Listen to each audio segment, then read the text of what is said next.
Here goes their crow.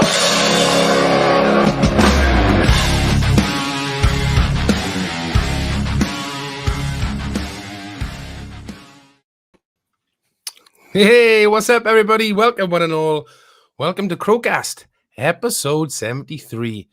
Coming up very shortly, we got the incredible Neil Starr talk about his career, the band he's been in, and his new project, Beatles. Can't wait for that. But how are you, Ronnie Oxford? I am very well, mate. Absolutely grand. We had a great night out on the weekend. We can start with that, which was fab. No, it was awesome. I mean, firstly, we've got to thank the guys at Boom Battle Bar in Cardiff. Honestly, it was brilliant. They invited the Crows over. We got to taste their alcohol and have a look around their venue and everything. It was brilliant. So yeah, and it was great just hanging out with you guys as well. I'll put a picture up as well after. I'm still waiting for that to log, but yeah, what a great day out, mate. It was just nice normality. It was brilliant. We kept saying the Boom Boom Room, the Eddie Murphy film. Yeah, it's one of our favorites, the Boom Boom Room. Yeah, we'd had a couple. The guys there do axe throwing and stuff, and we were gonna do that, but we started drinking, and that's a big no-no. Throwing axes when you've had a couple of pints or rums. So we didn't do that, but we will at some point. Thank you to John and all the staff there. It was brilliant. We'll be back in a Welsh Arnie voice. Yeah, I'll check that. Like I said, I'll get that photo up after. It was mad, mate, because we got there, and like you said, we got straight into the IPAs and the rum and the cocktails. And like that was in the first 10 minutes. And then it was like, let's chuck some axes. And they were like, you gotta be like completely sober for that. We were like, we're absolutely fine. Yeah. We'd only had a few cocktails, but yeah, that is the rules. Obviously, you can't be throwing axes smashed, apparently. So we're gonna go back down there, have a go at that. But we had a game of pool then in the night as well, which was a good laugh. Yeah. Went and seen some bands, caught up with Jimmy Watkins as well. That was fab. The lighting was awful, so we didn't really get a photo with him, and everybody was kind of either gone to the toilet, so everybody's seen Jimmy at different periods. Otherwise, we would have had a bit of a CrowCast picture. But in true Crow fashion, we got there. We were like, right, let's check out Jimmy in, and we seen him there, didn't we? In his outfit and everything. He's like, boys, dress on, yeah. We're like, hey, Jimmy, we've come to watch you. He's like, I just fucking come off. I know. We paid £8 to get in, and unbelievable. Unbelievable. So yeah, apparently they switched the bill around, or Jimmy didn't even know what happened, but we thought that they were on second. But goes to show, but you should always be there from the start. Always watch the first band. Got caught out, and but it was great. Like I said, it was just awesome. Club Ivor Bach, and then we went back down to the Boom Battle Axe room, and it was ended the night kind of down there then, so I know you're frozen at the moment, either that or it's an incredible musical statue you're playing on me right now. Let's welcome some people in the chat room, because I don't think it's just me here. There we are. Annie Joyce is in as well. There's B. I love ace throwing. I'm pretty good at it too. Cool. Well, the old cards, is it? Throwing aces, is it B? Alan Thomas, evening folks. Karen Peach. Hi everybody. Just Chops in. Hey, there's the guys. We did their podcast last night, so look out for that one. Myself and Shane went on and spoke to the boys on there. Welcome, guys. For anybody who's logging in now, we got the incredible Neil Starr popping up. We're going to chat about growing up in Wales, his career, and what he's up to now, which is exciting. I'm absolutely loving it. There we are, B. Yeah, good typos. That's me, that is. Always type without realising it. Nolan David, evening. Hang on 2 secs. actually, yeah, what I'm going to do for you guys, while Shane is sorting out some technical issues, I'm going to reverse it, and I'm going to play Neil Starr's new project. We're going to give him 2 plays tonight, just while we can sort some stuff out in the background, and it's not me just rabbling on. So this is the Beatles with Help. So enjoy this, guys. We'll just sort out the technical problems, and we'll be back to you right away. Help! I need somebody. Help! Not just anybody. Help! You know I need someone. Help!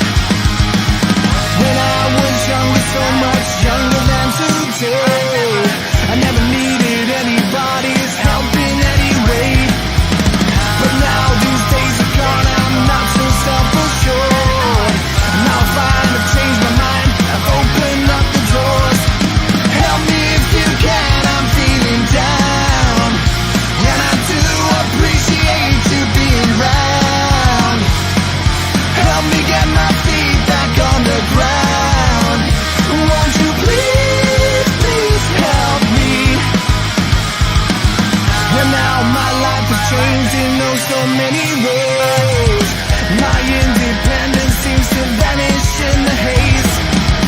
But every now and then I feel so insecure. I know that I just need you like I've never done before. Help me if you can, I'm feeling down, and I do appreciate you being around. Help me get my feet back on the ground. Won't you please, please help me? When I was younger, so much younger than today, I never needed anybody's help in any way. But now these days are gone, I'm not so self-assured. Now I'm fine, I changed my mind, I've opened up the doors. Help me if you can, I'm feeling down, and I do appreciate you being around. Help me get my feet back on the ground. Won't you please, please help me, help me, help me.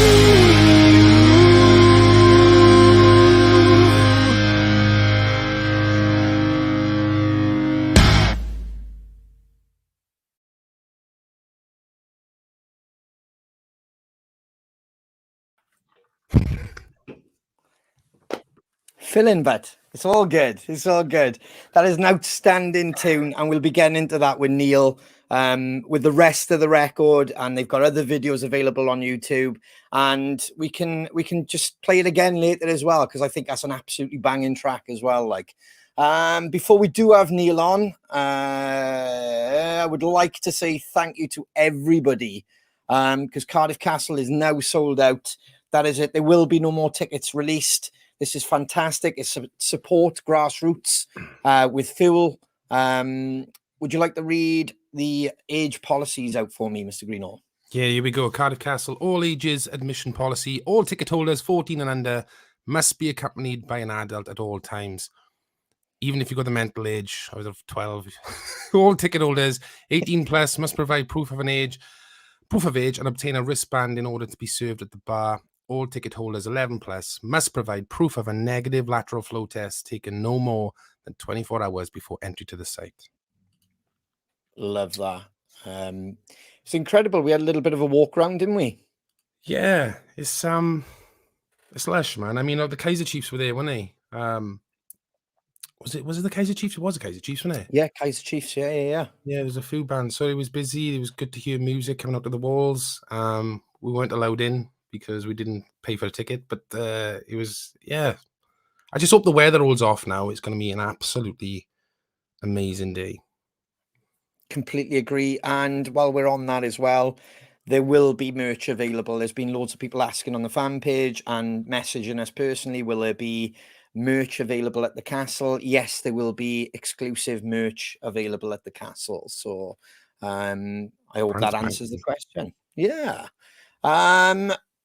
Without any further delays, shall we invite our guest in tonight? Hopefully. Fingers crossed. No more. Hopefully. Crow family, please welcome the incredible, talented Mr. Neil Starr. Hey! Well done, son. He's frozen. Hey! Hey. You always come in. Love it. Hi, boys. How are Yes, you, man. buddy? Yeah, I'm good. Very good. How are you? Good, man. I'm looking at your backdrop there, but it looks like a museum. What is going on here? Tell everybody what's going on. It depends if my address is going to be given out or not. Well, no, you're safe there. Absolutely not. That's fine. It's loads of really expensive Star Wars figures. Wow. So no, it's basically a hobby of mine that escalated beyond all reckoning. Really, it's every figure they released from 1977 to 1985. Oh my God, dude. I'm a bit embarrassed, actually. No, I think it's amazing, Neil. Honestly, I seen you kind of putting little things on socials, and then I'd obviously spoken to people as well in the scene, and they were like, "Oh man, he is well into it." And you're the same with the video consoles, wasn't it? Like the old Mega Drive, Saturns, Nintendos. Yeah, man. I had tons of that stuff. I sold it recently though. What? Because the plastic crack is expensive, so something had to give. So to further expand the Star Wars collection, I had to sell the games, basically. Right. Oh, So, wow. It's a shame, you know? It's a shame. But even your light there, that's the Death Star, eh? When it goes back up, is it? It's just an IKEA one that looks like it. All right. Oh, that's brilliant. It's the reason I bought it, but yeah, it isn't an actual Death Star. All right. The only thing in the room that's not Star Wars, and I said it. Yes, IKEA. You found it. Yeah. The one thing. That's incredible, dude. When did that happen? When did you start collecting them? Or have you just always been a Star Wars? I loved the film as a kid. I used to watch it every day. Not gonna lie. And then when I was about 13, I went to school. Came home, and my mum was like, "Oh, mum, where's my figures then?" Sold them, gone. I didn't realize you were still playing with them. It's like, fair play. The giveaway sign was the fact they were all on my floor, you know, in like poses, and I was playing with them last night. But you know, don't let that be a hint that I was still playing with them. But yeah, so they went, and then I never really recovered. So I had to get them all back in my early 20s. So yeah, I mean, I started collecting them back again slowly, and I got all of them like, you know, loose as you would play with them as a kid. Yeah. And I thought that would be the end, but then one day I thought, buy a cheeky one still in the packet, like, you know, just one. Yeah. You know, how cool would that be? Like, I'd love one of them. That arrived, and I was like, this is incredible. I'll get another one. And then 96 later, they were all there, all done. Wow. That's amazing, man. That's I amazing. just love the fact that it's taken over that entire room. So is the other rooms that's just Star Wars? There's no other characters in there. It's just Star Wars, is it? It's just Star Wars. My wife won't allow anything past the door. So it is what it is, you know? Yeah. That's the rules, like. So the thing is, did you like? I imagine it become exciting. It just becomes it's a rush, like because you're hunting down certain figures, which I can't imagine all 96. You said, yeah. Yeah. I can't imagine they were easy to track down, or was it just? No, they're not. There's a lot of people who want to collect them. So when anything comes available, it's gone quick. And that is the rush for me, the collecting part. It was the same with the games. Do you know what I mean? Yeah. I don't know how I turn that off. You hear that ding then? I don't know how I turn that off. If you can't hear it, fine. So that happened with the games is like my first console I ever owned was a Sega Master System. Yes. And like when I was a kid, I had like 10, 15 games or whatever. As an adult, you go online, didn't you? How many games did they make for the Sega Master System then? 236. Cool. Let's buy them all then. So me and Dane from Phil Campbell band, we'd be on tour and we'd just be going around charity shops and like all the CXs and because he also collected retro games as well. So we just be finding what we could, and obviously like after gigs in your bunking it, like on eBay, what's going, like trying to hunt everything down. That was the buzz for me, was like hunting them down. And then when I had them all, it was a bit like, oh, what now then? You know? Yeah. And it's like, oh, well, I'll move on to Atari Jaguar then. How many games are there for that? Oh, 46. Oh, that won't take too long. Did that one. I need a challenge. Nintendo Wii. How many games? Oh, 1,237. That'll do. So I got to about 800 and I gave up a ghost. I was like, I don't even know what I've got anymore and what I need. Like, so there's 800 games in my attic for the Wii. I was going to say, how big is your house? It's a tiny size. It's all right. It's all right there. It's okay. It's not a 3-bed. It's more than that. But I know the vibe because I got a bit of that, like where if I'm into something, I am into it. Like my missus will tell you that. I'm like, I'll hunt it down or I'll obsess over it, like, you know, or constantly search for it. Because I had the same the other day with I told Shane this, retro football tops. Yeah, man. Well, I had the same story where I remember going to my mum's years ago and saying, "Where's all my old football tops?" Because I had a son, like, and I was like, "He's into football." She's like, "Oh, I sold them all." What do you mean sold them all? I took them to a car boot. You sold all my football tops, and like for 50p, like. Yeah, and then I had that tantrum, like a grown ass adult, but I had that tantrum, like, "Oh, I can't believe you sold my football tops," and all of that. And then I've started slowly getting them back, like, you know, but I'm only wanting the ones that were special, if that makes sense. Yeah. Or, well, the Welsh tops, is it? Welsh tops, and then it's gone a bit of kick. You start going out to you start going left. So when we were kids, Shane will tell you, I always wore a certain Brazil top. So I'm gonna get that back. And then there's like Porto top and a Barcelona top with Stoichkov on it. So yeah, it's just I can connect with it, dude, because you just can't explain it, like, you know. And yeah. Same with wrestling, man. You know, I'm not just into wrestling. We were talking about it before. Then I started collecting certain figurines, or then I was like, oh, I might get that one. Oh, I remember having that action figure. Maybe I'll get that one. And yeah. It's the excitement of trying to bid on it or get it for the right price as well, which especially when I was going to certain toy cons and stuff, I was like, fucking hell, you know, you can really get caught up in it. But that's a magnificent achievement, because I know people into Star Wars and they'll all be very, very envious. So yeah, you're addressed.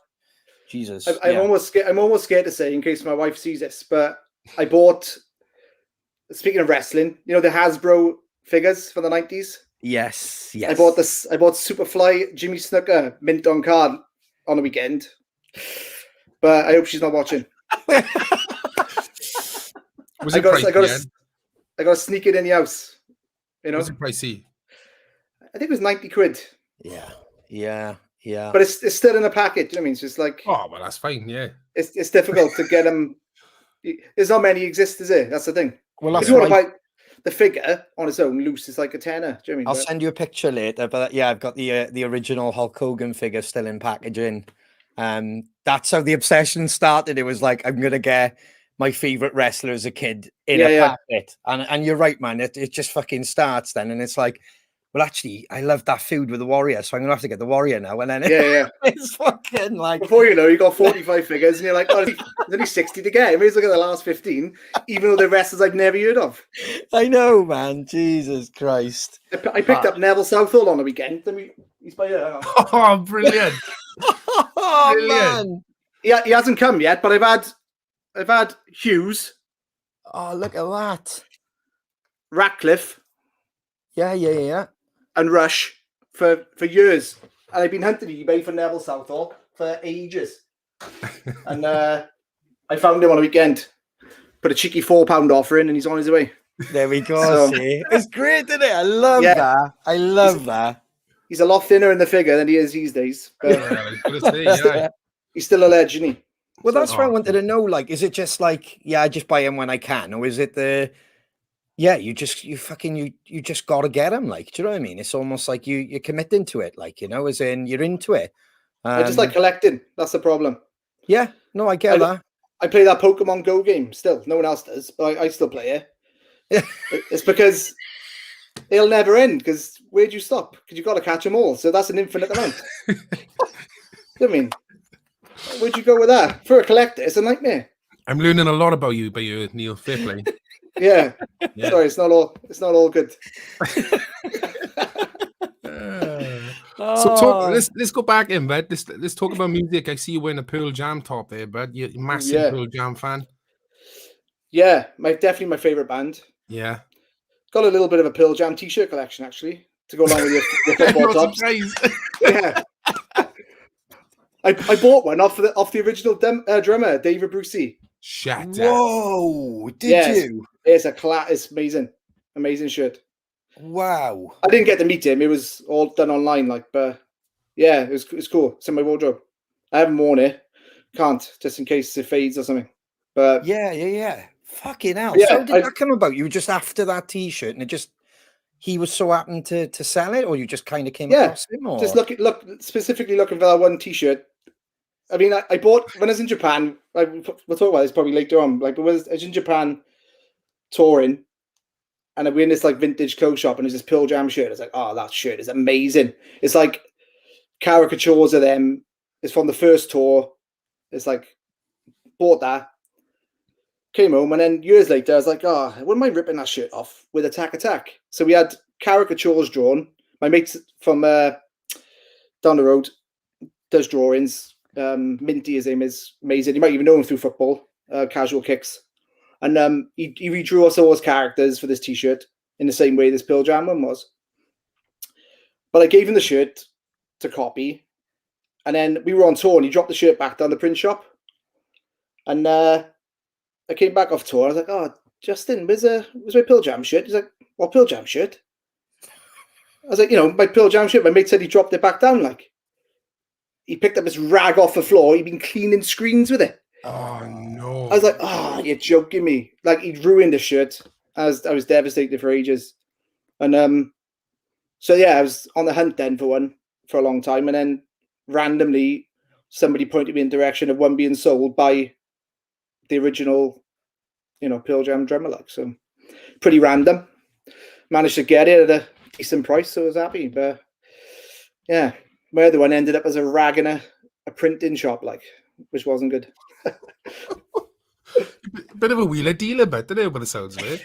I am a bit, yeah, not gonna lie. But it's something in me. I just like collecting, and it's a weird thing.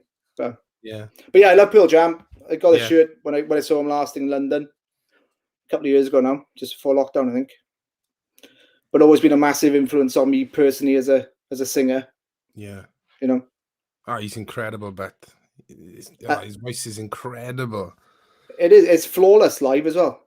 35, 40 songs. And you can't tell, he's not just singing easy songs No, and exactly. I love the fact they change the set list every gig. That's incredible. I didn't know that. Every gig, Eddie Vedder writes a set list out, hands it to the band as they're walking on stage. So they haven't got a clue what they're playing. Oh, until they're about to walk on stage. I didn't know that. That's incredible. If you go back and look at because they do loads of bootleg, official bootlegs, don't they? I don't know if you know. Yeah. But they do, they record all the gigs, and every single gig is different set. It is pretty special, Wow. I've seen him about 2 or 3 times, but I wouldn't have noticed that, if that makes sense. So I know they've played different songs each time, but I didn't know. I generally didn't know. I thought, some bands go on a cycle, don't they? And then you're like, I haven't seen them for 2 years, so they're obviously going to play something new. But that's fucking magnificent. That is. Gig to gig. If you did a whole tour watching them, you'd see a completely different set every single night, which is pretty mad. That is. So were they the inspiration in bed? Were they the first band that made you want to pick up the guitar and sing, or was there other? What were you listening to as a kid?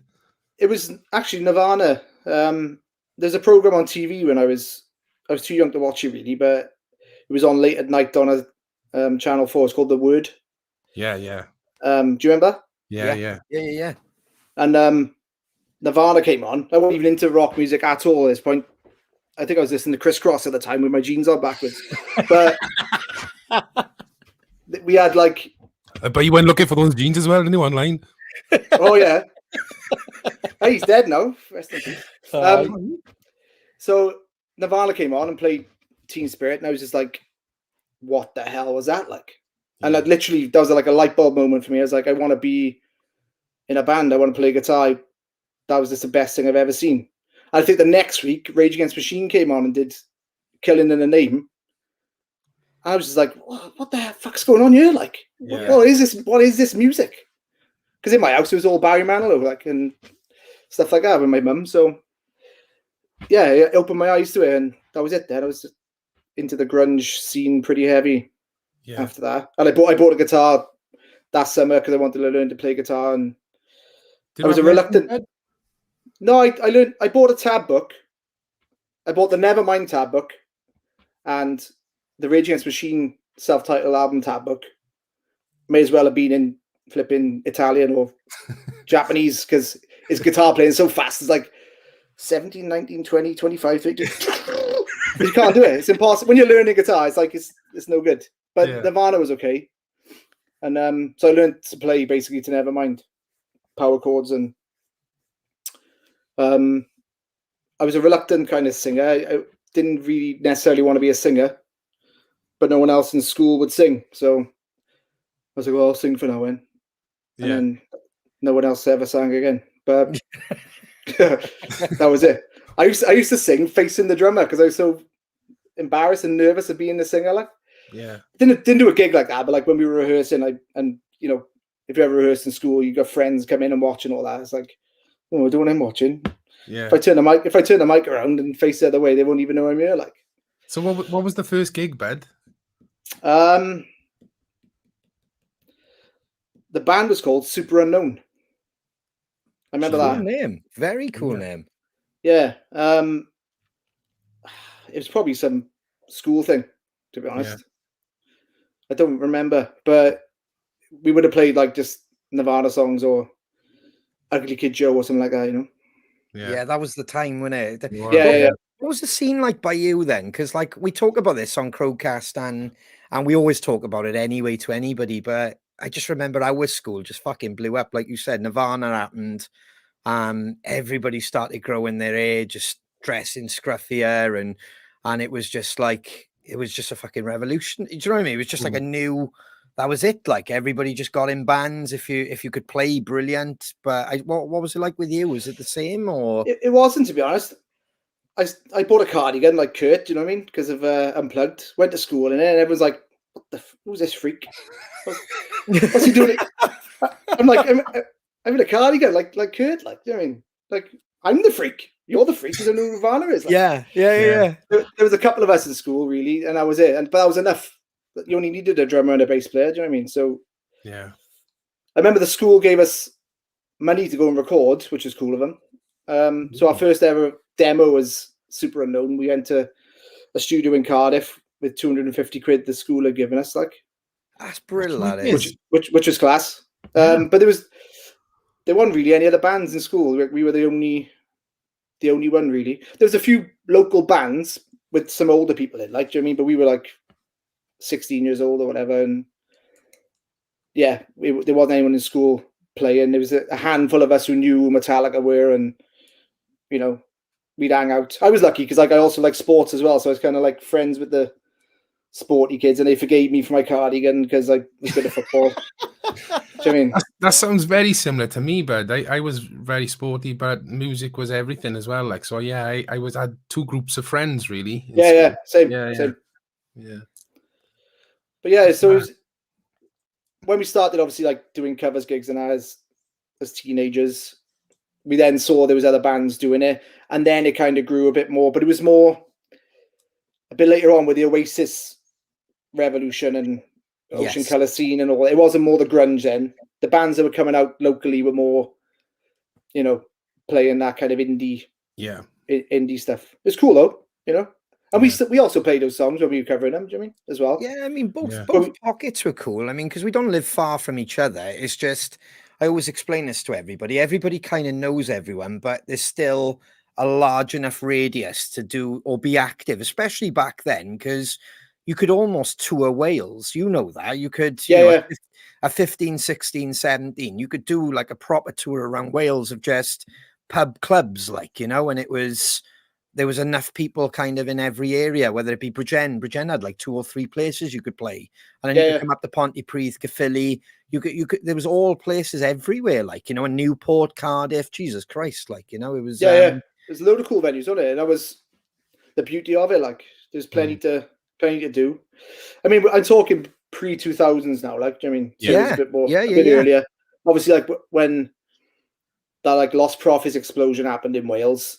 Yeah, that was more when I started to see all these bands, and we all started going to the same gigs, and all started playing the same gigs, and we all. I was a little bit older then, but like that was when it all kind of. I started making friends more with people who were into my kind of music then as well. You know what I mean? Rather than it. When did you start writing your own stuff in, bud? Was it around that time when you saw other bands in Wales sort of hitting it big, or? No, we started writing our own stuff in school, because the first demo we did with that school money was original songs. Right. So it's from day one, really. I was writing. Yeah. We still got that recording somewhere. Yeah. Send it over, but let's have a listen to that. Oh, but it's atrocious. I definitely haven't got it on my laptop. I'll send it to you. I have to find it. It's on a tape. It's on a tape somewhere. Do that. It's on a tape. Yeah. But the first time I met Stuart from Lost Profits he was working in a studio in Caerphilly called Frontline. Yes. Yeah. And we rocked up like 17 years old. I didn't have a clue what was going on. Like, we want to do an album, please, but. And he's like, oh, okay, cool. Cool. Well, what happens now then? You got any songs? Well, got a couple. Like, we need a few more for an album. All right, we'll go and write some more songs then. So yeah, that's how I met him. We did a 10-track album with him of stuff with Super Unknown, this band. And I went to university after that, to be honest. So nothing really came of that band anymore. But the one guy who was in the band, I think you know Sam Phillips, the drummer from Dopamine. He was in. Yes, yeah. He was a guitarist in Super Unknown, so we started a new band together, which ended up being Dopamine then, with another guy, James, who was from Caerphilly. Yeah. That's how it all started. That's what I was going to say. That was the band. If we're just talking like, because I know everywhere now is kind of geographically closer anyway. Now it's just inevitable with the internet now. But back then, it was like, even if you were from 20 miles up the road, it could have been an hour and a half away, because like you said, you know, there was scenes within a scene, like, you know, and your band Dopamine, then everyone started knowing of them and other bands within that, like Lost Profits, etc., because it just all burst open, didn't it? And there was this whole, like, the radius had spread, and everybody started to know it, like, you know. Yeah, it was an exciting time. I think you obviously had Funeral for a Friend as well at that time, and yeah. Other bands is exploding and making it big, and it gave you that belief that, like, oh, but they're from down the road and they're touring America now, so we could do that if we believe in ourselves and work hard, you know. And I think that, for me anyway, there was kind of like a moment where I realized if I really wanted to try hard, there should be no reason why we couldn't have a successful career in music, because other people I know were literally from down the road have done it, like, you know.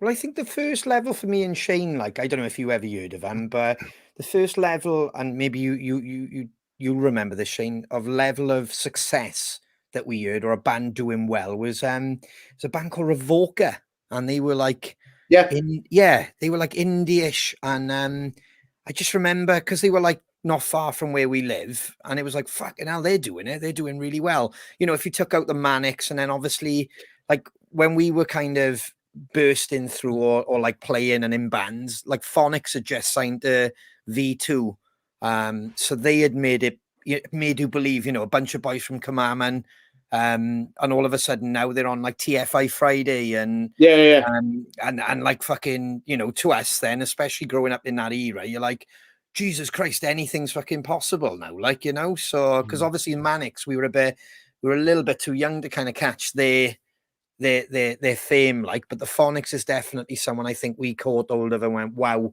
they're going for it. And then obviously if you move on, then you're right, then you had your Funeral for Friends and Lost Profits and Bullet, well, Jeff Bullet, like, you know. So yeah, they were all like ripping up that scene. Like, but Dopamine did great as well, dude. That was, like I said, you were an it band, I call it, because it was like like I said, there was a real scene, and everybody was going to the gigs, whether they be in the Rec in Bridgend or Football Club or Malsters, Newport TJs, Club Barfly in Cardiff. Do you know what I mean? There was a great scene happening, like, you know.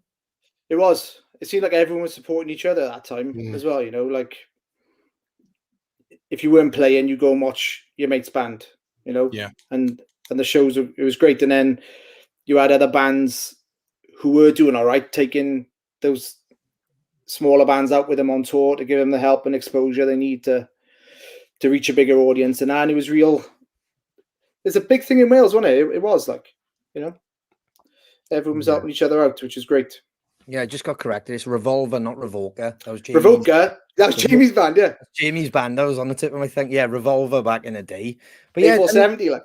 I mean, that's the hell, boys. There is a from the past that it is the Dopamine days, like. I had nothing to do with me, but I had nothing to do with me. This is your life now, isn't it? It's like it's like, hang on, no, I didn't sign up for this. It happened. You can't remove it. It happened. So, dude, it was a great, like I said, it was a great time for me and a great time for so many others. When it came out that you were coming on here, the amount of people who messaged saying about Dopamine, it was brill, like, you know, and that's a real fucking credit to you and the boys, like, you know, because you did the work. We tried our hardest, you know what I mean? We gigged and gigged and gigged, and we wouldn't turn anything down. Do you know what I mean? It was like just write the best songs you can, work as hard as you can.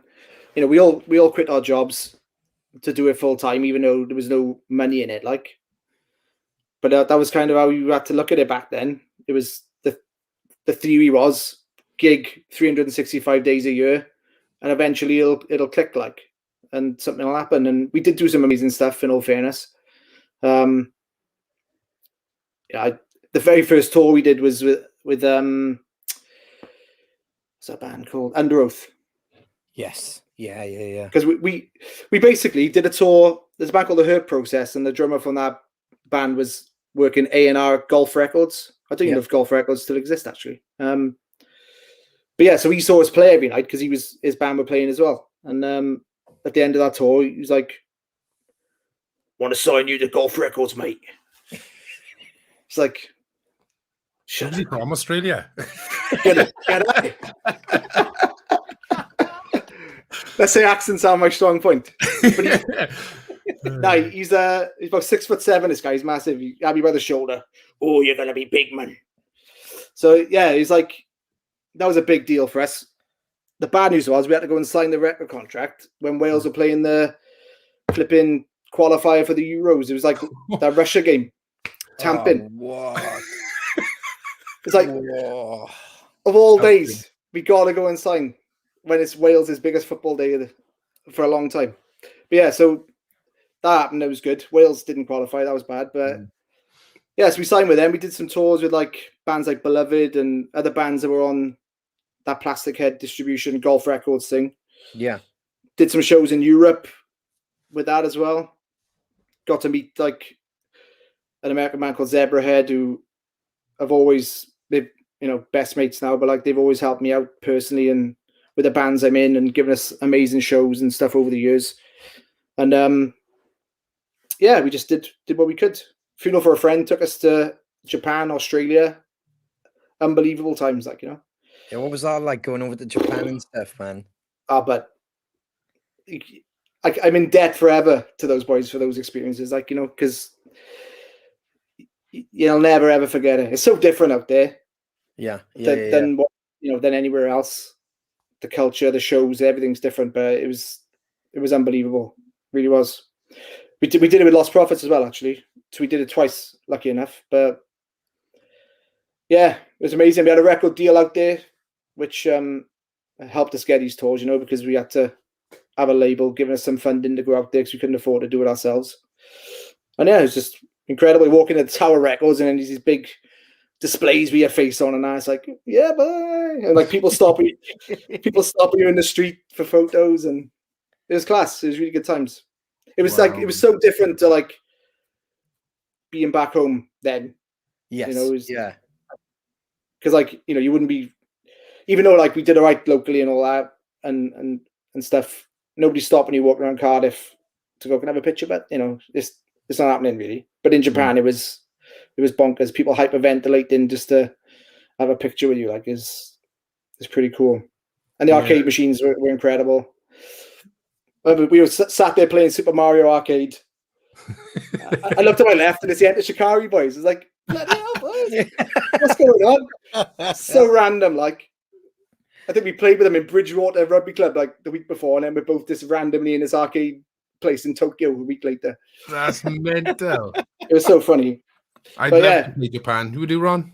It's definitely on the bucket list, like and Australia as well. When you just said Australia, because I know a lot of the boys have been out there, and I've heard all the stories, and whether it's the Bullet Boys or Sean or other people, and they're all like, "Oh man, when we went out to Australia, or when we played this festival, or when we did that," and you're like, "Fucking hell!" But I know a lot of the festivals are gone, or what they were have gone. So I'm hoping that scene kind of comes back, like or something in that kind of that fucking thing, because they sound incredible times, in all fairness. There was a banging festival there called Soundwave. That's the one. It was unreal. Like, it was a one-day festival that moved to the 5 different major cities in Australia, and you'd be just traveling on the planes with like, it's full of all the artists, like so you're sat next to the guy from Slipknot or whatever, or it's just so random. I remember the Blackout Boys saying they want to play with Jared Leto, and he's doing his yoga in the middle of the plane, and it's just again, it's the stuff doesn't happen to you in Caerphilly, like but it's amazing times, like, and that festival was unbelievable, and we were lucky we did it once with Attack. We did it, but yeah. Well, that's a good segue then. So obviously you had great success with Dopamine, and then sadly you and the guys kind of parted ways for a little bit, and you came back out then, didn't you, with Attack? Because I remember there was a real buzz. There was a good campaign, or at the time it was MySpace, wasn't it? Yeah. Oh, we hit MySpace hard. Yeah, and it worked, man. I was telling we put the hours in. We put the hours in on that. Like, yeah. Me and Will, the bass player, used to be in Adequate 7. We would be on MySpace 24/7, just chatting to people and like just trying to, keep a buzz going and get more of a buzz. I mean, it had to be done though. Do you know what I mean? What else are you going to do if you don't go out there and peddle it? No, there was no label behind it, really. We did have a label in America, actually. Hopefully they're not watching. But yeah, I mean, it was us driving it. Do you know what I mean?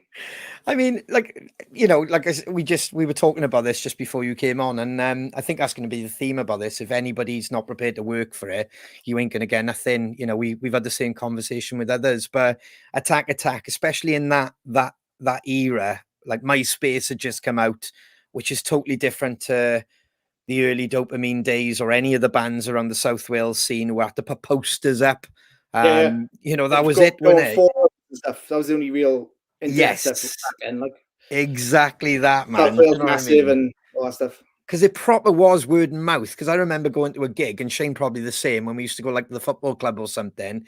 And if you missed a week or if you missed a band, you'd hear how good they were. So you had to literally wait or go on a forum to see where they'd be next, or you just hope that they came back, or you hope that poster went up and seen that fucking band as a support band or something. But now, obviously, MySpace has been created, and Tom's everyone's fucking friend, and it is all about having friends. And I just remember, like I said, Attack. We were saying to Shane, I was saying to Shane there was such a good campaign behind that, and there was former members and everything, and the buzz within that scene was just like, everybody couldn't wait to see you play, like, and it was almost instant glory almost, because it was like even from your first gig, because I think I was at your first show, and then you were watching that kind of take off from there then, like, you know. So, I think we played Club of Bont, I think, was the first gig we did. We had about 6 or 7 songs written, and it was a massive buzz to play, like, because like you said,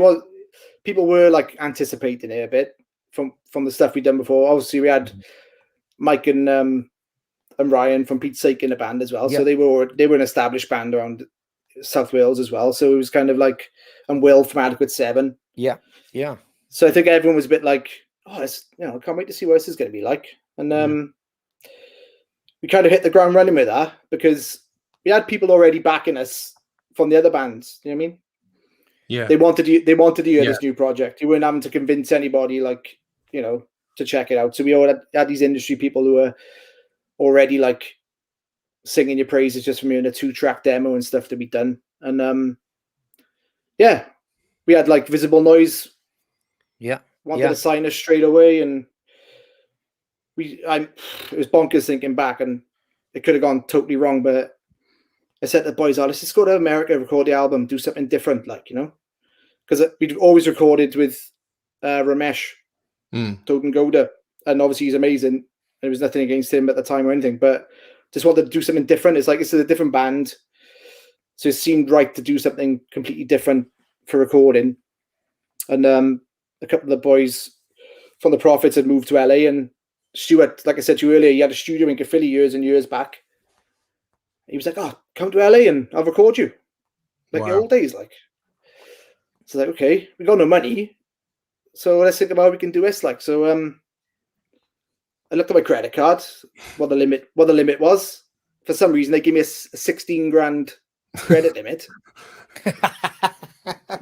Did the sums. 15.5 grand. Job done. Job done. Let's go. Book our tickets. We stayed in a place called Oakwoods, which we were in Nirvana stayed when they recorded Nevermind. We were just living a dream. Like, we were nobody's, but we like in LA, like living it up off my credit card. Because the photos were going on MySpace as well at the time. Yeah. This is the beautiful thing about this story is like, if that was like a year or two before, you know, you're telling people that, oh yeah, we've been to America.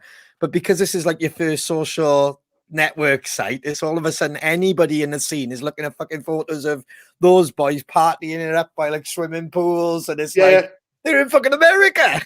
Yeah. Mike Griffiths in the hot tub, loving life. One night, it was about 11:30 at night. He'd had a long day in the studio, Mike, love him. And we were just in the hot tub, like, yeah, boys. Phone goes, Stu. Yeah, drum takes are no good, but get back. It's midnight, like, Stu. Like, you have to come back. We haven't got time to waste. So we're back down the studio. Mike was devastated. So in his beers, like. Yeah. He probably had about 5 beers by then. I was going to ask you, but what was the, like, as you said, you know, the anticipation for it, because it was a new band and, you know, ex-members of X, Y, and Z, but like, was the writing process different, completely different, or did it come really quick? What was the vibe compared to the other band and that? Well, like the writing side of things, was it mainly you or? No, we all wrote stuff.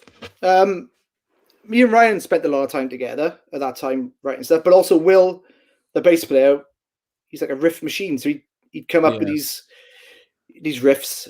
He'd just email me songs. And I'd be like, wicked, I just got to sing over this now. I haven't got to even write anything. Like, right. I mean, there's a song we had, You and Me, and there's this riff on it. And when I heard it, I was like, this is fair play, this is class. Like, and so that helped because there's more people. Yeah. See, you know, it wasn't like people in Dopamine didn't chip in because they did. We all wrote together in that band as well. But like, I think more was offered in with Attack Attack early. Yeah. You know, like we got a lot of stuff in early days. Yeah. And yeah, that song You and Me ended up going on Guitar Hero, which was mental. Yes, Wow. I know. Yeah. I'm glad you said that. Yeah. Like, that was a hell of a blag, to be honest with you. Like, unsigned band. Like, we got a manager in who sorted all that out for us. Ewan Grant, he was class. And then next thing you knew, we had a publishing deal because of that, basically, I think. We signed the same day as Phil Collins. And like, we were signing away. I won't tell how much it was because it was a decent amount of money, but I don't want to say like. And we're all chuffed in there. Oh yeah, wicked boys, yeah. And the guy's like, "Oh, do you want to know what Phil Collins got, boys?" Like, yeah, go on in there. 51 million. Ah, thanks for that. Champagne tastes a bit funny after that. Yeah. 51 million. Wow. So yeah, it kind of put a dampener on the day, but yeah, it was cool. And then, you know, we did loads of cool stuff with that as well. Loads of cool memories with that Attack stuff, and full of optimism going into the second album. Went and did that with Ramesh, and you know, we really were loving the songs, and we're really super optimistic. Like this is going to go up another notch now when this comes out. We signed to Hassel Records as well, which is a good label in the UK, and for some reason it just didn't kick on, which was gutting. Like, you know, it just needed to go up that next level with that album, and I think ultimately that's why things fell apart with it, because I think Ryan got a bit disillusioned with the fact it didn't kick on, and we were also confident it was going to, because the songs, we were really happy with all the songs and everything. But yeah, and that was kind of it. Then it kind of all started to end after that. Was that your choice, or was it just like the label? What, like, how did that come about? You know what I mean? Because like, obviously you guys can write banging tunes. So was it ever a thought of, well, just write do another album? You know, keep going. Or Well, we did actually, like, but I think, and again, the grass is greener looking back. But I think at the time, you know, I think the thought was, well, this will kick on now to slightly bigger venues, and it, looking back, it was, what we had was great. You know, we were playing shows to cut 100 people a night. Some nights were worse, some nights were better. But you wanted more, you know, and because that didn't happen, I think just get a bit disillusioned with the whole thing. And I think, you know, Ryan made the first move in leaving, and I think once one person leaves, it doesn't feel like the same band anymore. Yeah, you know. And then we started recording the third album, and I can't remember if it was just before we went in or during recording. Mike, the drummer, was like, oh, I'm gonna leave a band as well after we've done the album. Like, so then it was just me and Will at that point, you know. Yeah. And you're faced with the decision of, oh, do we, you know, replace Ryan and Mike and then go and tour the album, or do we maybe go and start something new and take it as a fresh start sign? That like, would have been such an head fuck. Like, you know, you're going in to record, you know, an album. Like, that would put me in a right pickle. I would spin my head, because, you know, that's when you go in to record music, you're doing it with those boys. You know what I mean? It's that means something. But like, then half of them are gone. Well, Ryan had already left before we started recording the album, so I was doing all the guitars on the album anyway, whilst we figured out, you know, what was going to go on moving forward. I think we did announce he left, or maybe we hadn't. I can't remember. But yeah, so I was doing all the guitars anyway, and it's like, okay, we'll figure out what's going to happen after we've finished the album off and everything. And then it's a bit of a extra blow in when Mike decided he wanted to go as well. And yeah, the decision we made at that point, me and Will, was, well, we'll put the third album out. Yeah. And we'll start a new band, me and you, together. So we started a band called States and Empires then. I don't know if I've ever admitted this to anyone, but we had 4 songs on our Attack album, the third one, that we thought, no, we'll keep them for States and Empires. So 4 songs on our States and Empires album were meant to be Attack. Right. Attack songs. Ah, fucking hell. So we released an EP then, pretty much straight away with States and Empires, which were those 4 songs that were Attack. We recorded them and everything. Mike was the drummer on them, even though he wasn't the drummer in States and Empires. Yeah, because Jono was the... Jono joined, Yeah. And then we did a full album then with Jono on drums. And yeah, again, I was like, that album felt, I think it still feels like the most real I've been. States and Empires now, or the third? Yeah. And no one even knows it really, the songs, you know what I mean? It didn't really get any kind of play. We did 1 tour and that was it. Well, I messaged you because I knew you from Dopamine. I knew you from Attack. I'd lost kind of contact with you with Attack, and then States and Empires. Then I missed the EP, and then the album. And I bought the fucking record because they were obviously sent out then as well. Like, and I was just like, this is great. This is a great record. And I remember because the Crows, we had just started link as well. Yeah. because we were all listening to it in the camp, weren't we? And going, fuck, this is something we relate to. Do you know what I mean? Because I love that about music, man. It don't matter if you know anybody in the band and stuff. It was the fact that we knew you as well. It was like, this is a cool band, just audible, like, you know, just this is this is exactly what I would listen to. This is exactly what I would buy. And I think we played a show with you finally in like EVI in Ebervale, I think. Was it Shane, or was it fucking, I'm sure it was Ebervale. Yeah, I'm sure we played there. Yes, Yeah. we got to play with you up there, and it was great because you were seeing those songs come to life then. Yeah. And I was so glad we seen that band. That's because I know obviously that kind of didn't last for a bit, and then it was gutting because we were you know, we were so supportive of it as well. We were fans of that band, like, you know. So yeah, I was gutted, man, when we did a tour with it, and it was a harsh reality. Like, you know, it's like, it doesn't matter what band you were in before and who liked that band. When you start a new one, you can't bank on anyone giving you that loyalty or time of day, like, you know, even if they loved your other band. And that was a bit of a wake-up call for us with that, because I thought more people would get into it because they liked Attack or whatever.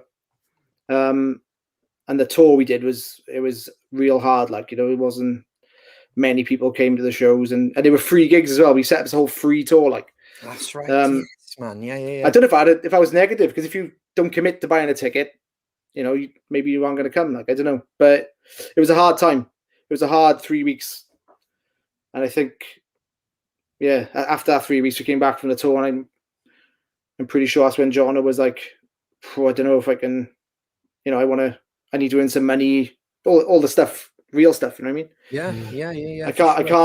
I can't do tours for nothing. Like, we're all in the same boat to me. So yeah, and it's a shame, because we did go out to Europe and play some wicked shows in Germany. And everywhere we played where we had a crowd, it went down amazing. Like, yeah. We had a couple of songs where we had the crowd getting them involved because the lyrics were yeah. So anyone can sing that, any language. So it was, you know, it was good. So I think it could have worked, but it just wasn't to be. Like, you know, not shortly after that, then the whole opportunity with Phil came along. So there was definitely no going back at that point, you know. So yeah. So I take you just jumped to that end, did you? Was it any goal like? Well, there's no expectations going into it, to be honest, because all it was at the start was just we played Todd Campbell's birthday party. Did like four or five songs, like, as part of his birthday. Yeah, and everyone enjoyed it who played. And I think Phil said, "Oh, you know, I wouldn't mind doing that kind of thing again." Like, boys, you know, obviously he's busy with Motorhead, like, so it's not going to be a regular thing. But you know, if we get some time, we'll have a jam. We'll make up a little set list, like, and maybe play a few shows. And yeah, so we did like Bloodstock, just a little stage in Bloodstock, which is class, and then Barfly, like you mentioned earlier, a couple of other places. And it was just a really like low key thing to start with, because we couldn't play many shows. Phil was too busy. And then obviously when Lemmy sadly passed away, Phil had the decision to make whether he wanted to still continue in music or not, and he decided he wanted to. And then that's when we decided we'd do the band, but actually write our own songs as well. Because before that, it was always Motorhead songs and like other covers of classic rock songs and stuff that Phil liked, you know? Yeah. There he is. I'm holding bollocks, babe. We were massive. Yeah. And that's me preempting the photo you put up earlier of the red t-shirt. It is. Yeah, well, like, I remember that because obviously, it was originally Phil Campbell and the All Star band. Yeah, I mean, he liked that because my surname's Star. He's like, "Oh, that's class, All Star band." But then, it's like, well, you're the only star in the band, so I don't know if people are going to get that. And I think it went over a few people's heads, but you know, it was a cleverish name. But we did that for a little while, and then we decided to. Well, Phil decided he wanted to do the band more as a, you know, originals band. And that was great. We got to then actually write songs together and do unbelievable things like that. Yes, Wow, incredible, incredible. Where does Who- that? I'm trying to think where that was. Imola, is it? I don't know. it's not That's not Caffini, that. but I know what. No. Yeah, You're it's a not. long way from there. Yeah. That's fucking hell. Yeah. The That's songwriting. incredible. I'm sorry, but to ask the same question again with this band, but the songwriting, what was that like in this band with Phil?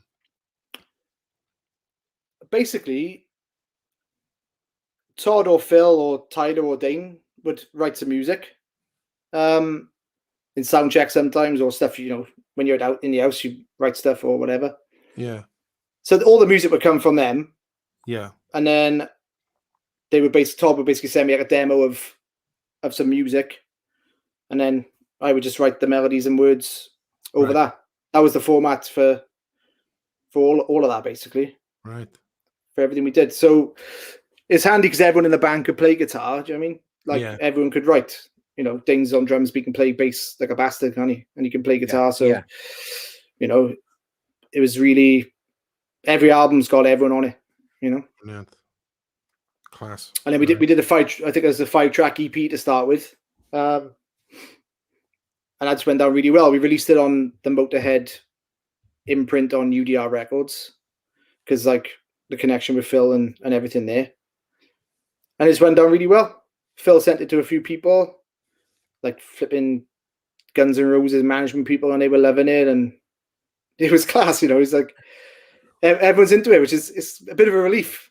For me personally, anyway, because like obviously I'm stepping in as a singer associated with Phil Campbell with the legendary Motorhead, like.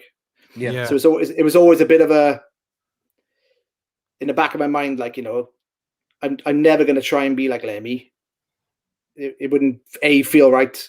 No one should do that anyway. And yeah, so when people actually were complimentary about the songs, it was a load off my shoulders, really, because I didn't want to try. I wanted to write what I wanted to write. I didn't want to try and write something that I thought, Motorhead fans would like. Or whatever. Yeah, of course, but yeah.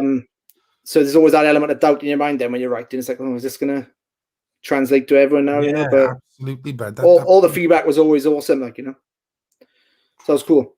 Yeah. And yeah, did some super rad stuff with that. Then went on and did like obviously headline shows all over the place. Yeah. All different types of. We used to play a cruise every year. Did the motorboat? Right. Yeah, and the Fozzy one, didn't you? You did the Chris Jericho cruise. Yeah. The Megadeth cruise.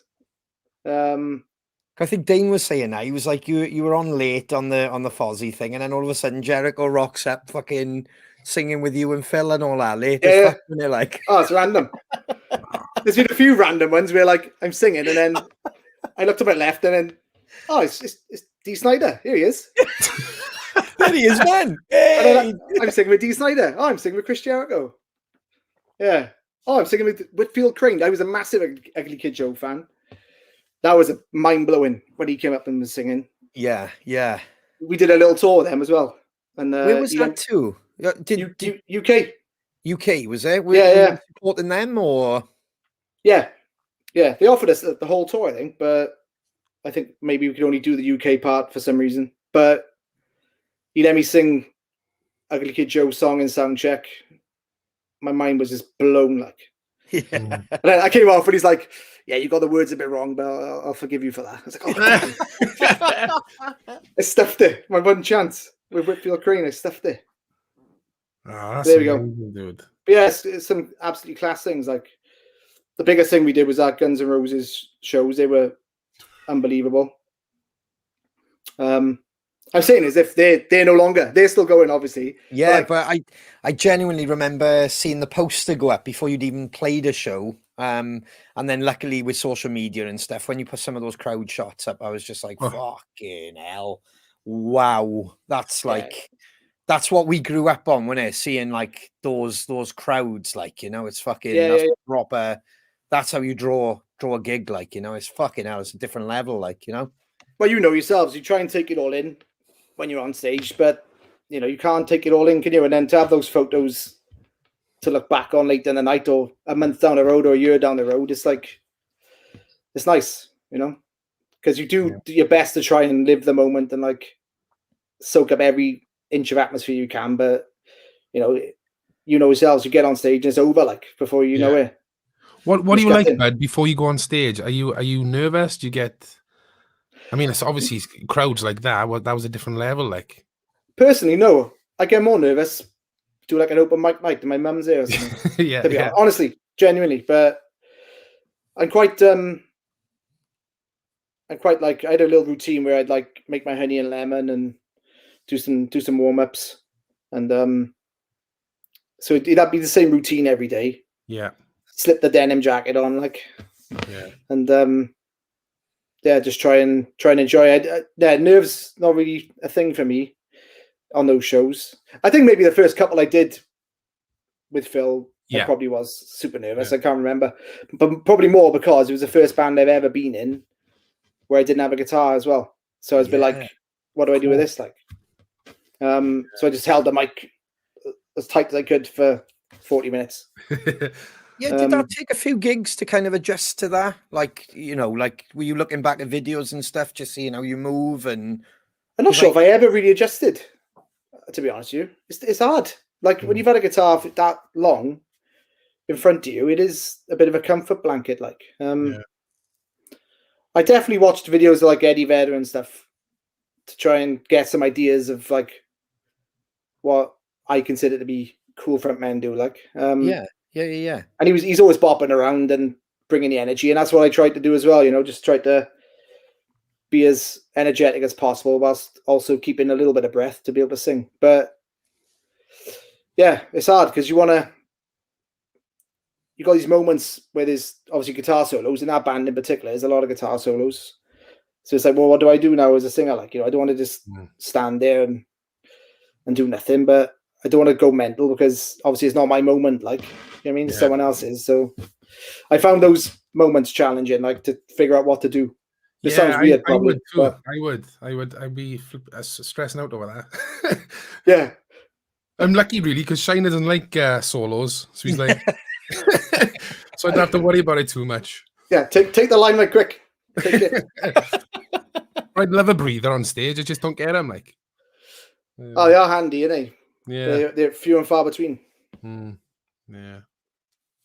Yeah, man. And now let's talk about your new project, which it really excited me from the off, to be honest. I didn't know you were up to anything. And then obviously when that popped up on Facebook, how did that come about, dude? Started lockdown, basically. So it's been in the works for a year or so. A guy I did a tour with Attack, who's from Germany, and we just stayed in contact, stayed friends after that. I messaged him start of lockdown and said, look, do you like the Beatles? Stupid question, like, but he's like, yeah, I fucking love the Beatles. It's like, oh, do you want to do like a punk rock Beatles band then? Because the original idea came about back to States and Empires. We did a couple of Beatles songs with States and Empires covers. We never released them because it happened right towards the end. Ah, right. Cool. So there's a couple of tracks on this album which are literally original versions of those States and Empire songs, basically. Right. So they've been there for literally years. Wow. You know? But like I've always thought it'd be a cool thing to do, but then never had a time to actually sit down and do it. Because there's been various like ideas spat around over the years of like with Dane and Todd and stuff of doing stuff together with it, you know? Yeah. But it's never materialized. Like, so yeah, I mean, we said, yeah, I'd love to do it. I messaged Will, who was in Attack, and said, remember those couple of songs we did with States and Empires? Do you want to do a full album of it? Like, and he's like, yeah, class. So we basically, it's all gone dark. Hang on. Put 20 pence in, man. Oh, I skint. I haven't got a band anymore, boys. Can't afford lights. It's what it's like. It's all bloody Star Wars figures. That's right, man. Yeah, it's true. Yeah, I'm petrified. He's in the dark with it, and all his collection starts coming down. Like, I mean, fucking hell. We're almost there. That'll be our band, Howard, wouldn't it? Yay! Right. There he is, boy. I got one of those fancy lights, see? I love it. My daughter uses it for TikTok, so I stole it. So that's in. I'll move out across a bit, and we won't be in shot. Yeah. So we obviously it's all done remotely. Like the idea with the drummers was basically we'll just get a different drummer in for every song. So there's not one. It's like 14 or 12 or 14 drummers on the album. So they all went in the studio, did their drums. We gave them like demos of the stuff we were doing, like Bassett kind of, interpret it yourself as well, do what you want to do. And then Todd Campbell had the, tricky task of making all that sound consistent then as an album, which he did. Yeah. He did an amazing job on. But yeah, so the drums are all done 12 different studios, 12 different drummers. And then the rest is done in the houses, basically. I actually went out to Todd's studio and did my vocals and guitars. But who came up with like the arrangements and stuff? But because when I heard about this, I was thinking, all right, it's going to be like faster versions of the Beatles. But there's subtle changes, dude. There's vibes in these songs, and in particular, like Helter Skelter, Taxman. I saw her standing there. There's these vibes in them, and it's who was that about the arrangement? Is that you? Whoever sang it arranged it, basically. Right. So we kind of 50-50'd on the singing. Yeah. It's hard to pick songs. I kind of had to go into it thinking we won't just do one album because otherwise I'm going to lose my mind trying to pick 6 songs I want to do. It's like 40 songs I want to do. Yeah. Yeah. Yeah. It's the Beatles. So I was like, I got to just believe that I'm going to do more because then I can, commit to doing just these 6 for now. Like, yeah. So yeah, Taxman was one of mine. With that one, because the riff is so like good. Yeah. In my head, I was like, that was on class if Tom Morello played that riff. Yes, dude. Yeah. And that's what I want to go for. Yeah, I want to go for that ragey kind of vibe on it, to really emphasize the riff on that song. Helter Skelter, I've read a bit about it. Like Paul McCartney wanted to write the heaviest song ever written at that time. That was his basic goal. He heard the Who apparently and was like, "Oh, we gotta write something heavier than that," because they're claiming to be the heaviest band in the world. Yeah. So that's why Helter Skelter came about. So I was like, well, if we're gonna do that, I gotta try and like rip my throat to shreds. I love that version, but I love Helter Skelter is track 15. So it's the last track. Last one. On the record, and it's I said to Shane earlier, I was just so vibing, because obviously I heard the first video you did, and I was like, "Fuck, I love this, I'm sold on this," and I hadn't even heard the other 14 tracks. Yeah. But when I heard Helter Skelter, because obviously as soon as I played it in the car, 1 to 15, old school, and that fucking 15 cracked in, and I was like, "Oh my god!" I was like, "Fuck, that's." It's insulting to say it's better than the Beatles because we love the Beatles and I love the Beatles, but that is my favorite version of Helter Skelter. It's just it's incredible, man. It's just like, it's our youth, it's our journey through music and one fucking track, like, that's the biggest compliment I can ever give anyone. Like, that is a compliment. It's hard because, like, the first person to say, like, I preferred your version of a certain song that we've done. Yeah. And obviously, it's hard to hear that because it's the Beatles, isn't it? But like, we have done our best to compliment where we can. Obviously, it's a nerve-wracking thing to think, let's cover some Beatles songs because they're so iconic and already amazing. Like, but yeah, my idea with that song was to basically give it everything, leave nothing on the pitch, like. Yeah. I'm pretty sure we'll never be able to play it live, but I was gonna say, man. Oh yeah, don't tell me that because I was like, oh, can you imagine this live? How fucking heavy that! Oh, I was just like, last song on the tour, last tour date, last song. That's what that'll be. Probably. Just the vocals, man. Oh, killer. It's cool as well. We put one of those octave guitar pedals on the guitar as well to make it sound really heavy, like that low thing, which is class. But yeah, it's so yeah, if I sang it, basically it was my choice of song and my arrangement and vice versa. So there's obviously going to be other albums then. I definitely want to do more, 100%. Get the old Ronnie boy on a track if he's up for a look. Fuck, it's well, we grew up, me and Shane. It was so mad that you chose the Beatles because like we started in school playing the Beatles, didn't we, Shane? It was like it was our curriculum. Our music teacher. Yeah. That was our songbook. Like, Yeah, so, yeah. I so had the then same. I had the same. yeah, and then You when know. you go down that rabbit hole, and like we went to college then, and I remember like doing like session work, if it's called that. We were playing with like our old college lecturer, and he'd just be like, "Just 17," or he'd just be throwing you Beatles songs, and I didn't realize how many I knew without even rehearsing with a band. Yeah. Like it was just, and that's not saying they're easy. It was just their arrangements, and they're so fucking catchy.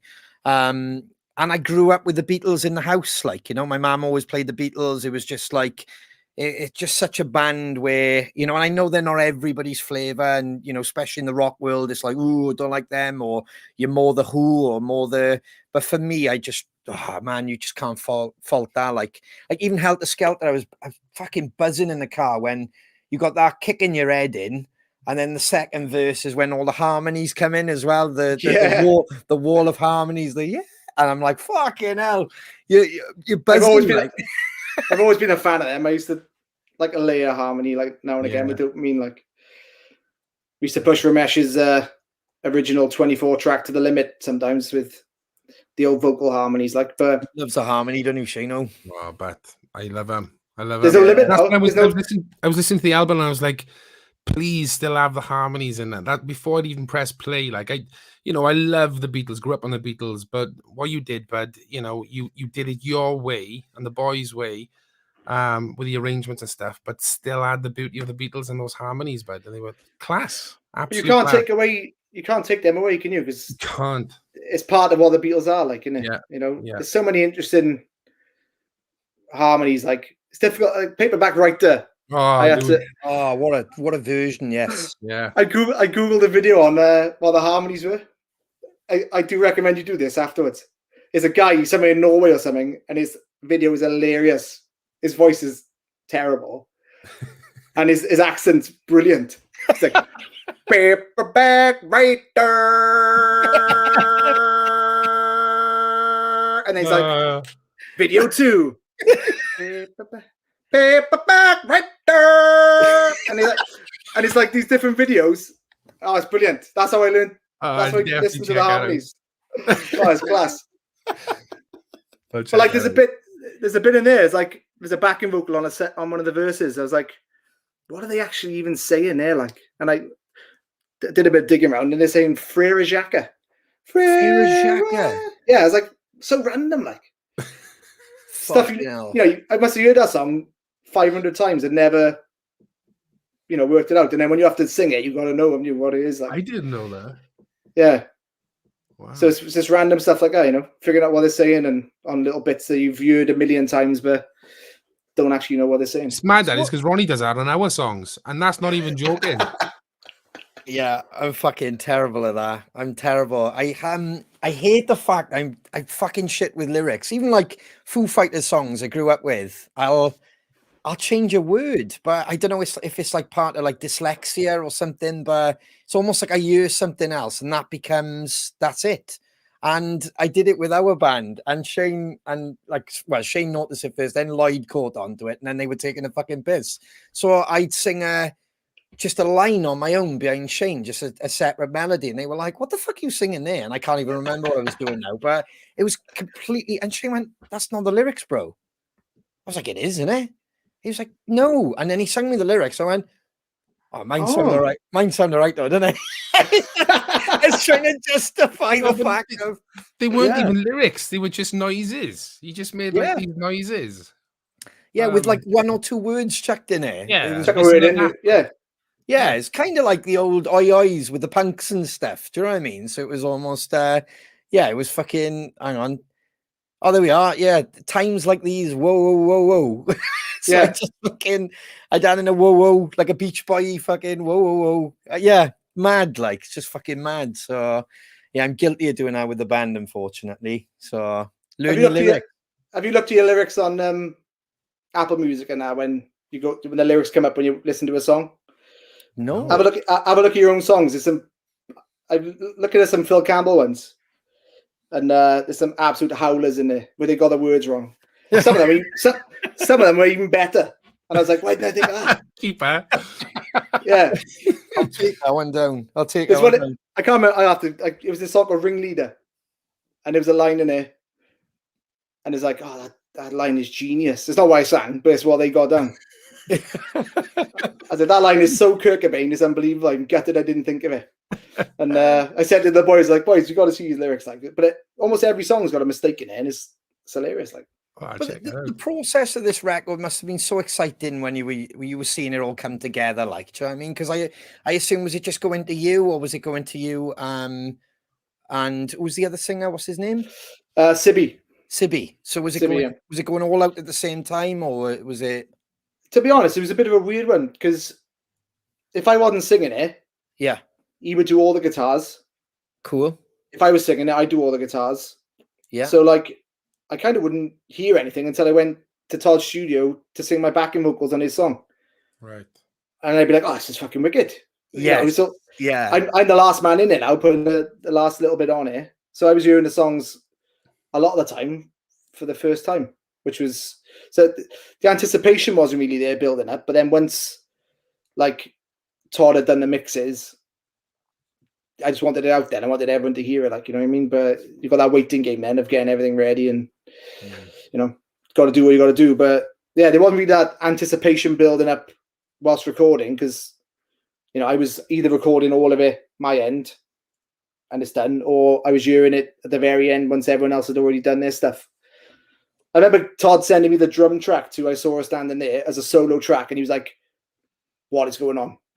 He's like, how am I going to deal with this? Like, it's just one drum solo. If you listen to it, the song on its own with the drums, it's just like, yeah, because it's all yeah. So I hadn't heard like the demo he'd done with the vocals on, so I was like trying to imagine what this song's going to sound like just from hearing this mental drum track. Like, but it all worked in the end. It sounded good. But at the time, I was like, what's this kid doing? Like, oh, it's so cool, and Todd's done a great job on the production and stuff as well. Like, so he put a lot of effort into it. I know that because he, you know, trying to get that sounding consistent across the board is not easy. Like, yeah, I'm glad because I didn't want to dig too deep, and that's why I wanted to chat to you about it because I don't know, it's that whole like fucking, you know, listening to how an album's made. I love the stories behind it, like where was it done, who was it done with and stuff. So it's cool to hear, like, considering the job he had with bits and bobs here and there, how well it is as a listener when you sit in a car and you're like, fuck, I really like this, like, you know. So yeah. Is there plans to gig it, dude? Is it like little jokes or talks with the boys, or maybe we could do 1 or 2 gigs? Yeah, or... no, definitely.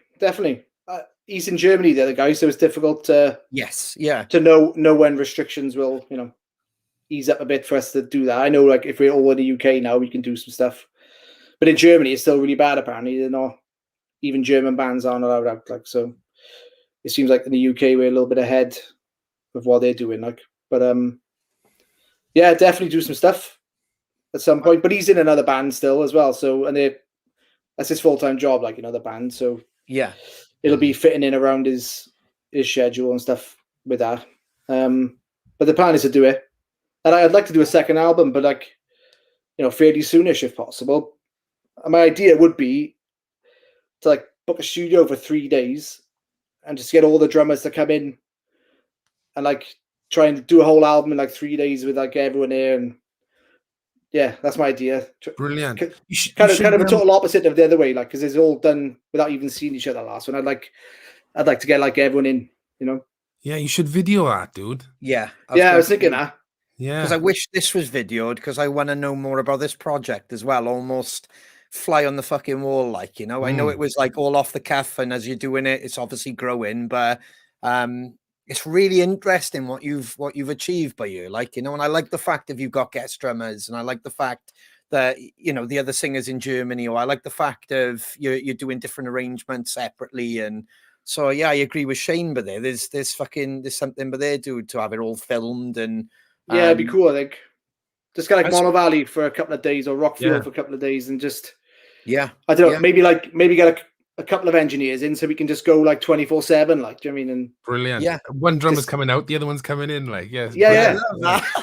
and then like, you know, Will's in Studio B slamming the bass down to that guy's track, and then he's tracking in now the next one, and just create this like machine. Like, Well, that's the thing. Yeah, you had that in Rockfield because when we recorded down there, you got the coach house. You got the two studios on the go. So yeah, so it could work, couldn't it? yeah, you could literally Yeah. do that, especially if you did like another 15-track album. You've got your drums down there, and you're almost jamming it. Right, wicked. You happy with that? Great. Go down and fucking record your drums, and then you're working on the next track, which is Yeah, so exciting. Like, you know, and yeah, it'd be cool. I can see this band in festivals as well, really fucking tearing it up, like, you know, getting everybody partying and going for it, like, you know.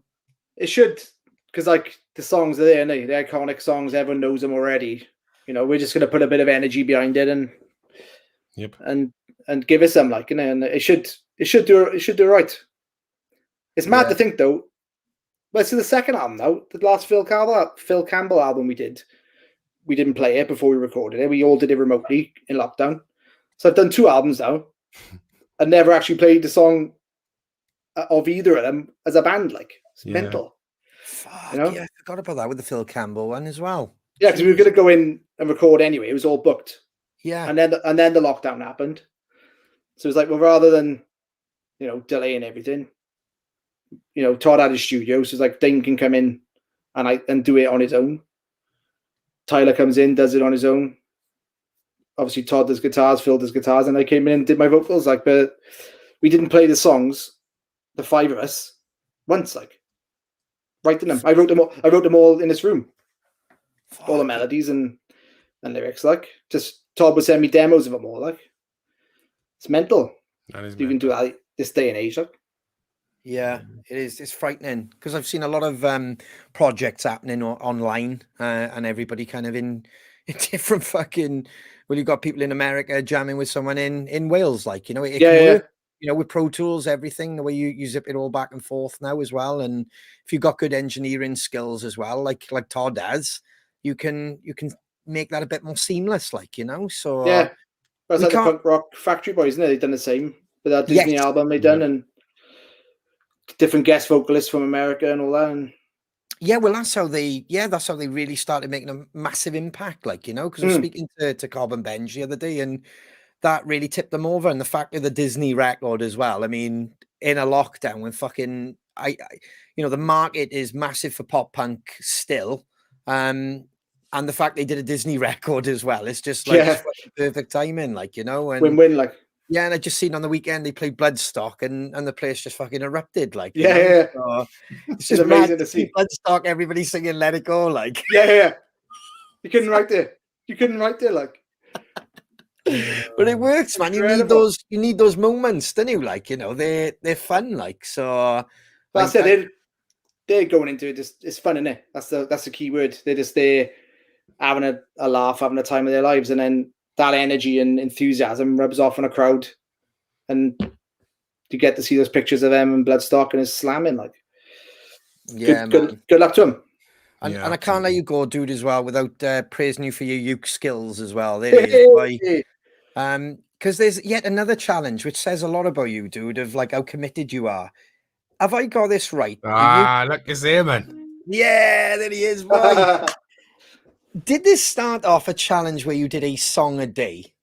Yeah, it was a joke, basically. It was New Year's Eve, and my wife and I were drunk, and she's like, I dare you to do a song every day next year on ukulele and upload it on YouTube. Go on, I'll do it, no problem. Day 1, day 2, day 3, oh, shit. I'm going on tour next week. What am I going to do now? Like, take the uke with you, innit? Outside the Leaning Tower of Pisa, like. I played there's this woman and man at the biggest waterfall in Europe in Switzerland. I can't remember what it was called. I was like, I'll do Chasing Waterfalls there. That'll be good. So I'm down there playing, and then this guy and woman getting married walked up to me in broken English, like, could you play a song for our wedding for us? I'm like, is this happening? Like, I'm in the middle of Switzerland, my ukulele playing some random person's wedding, like.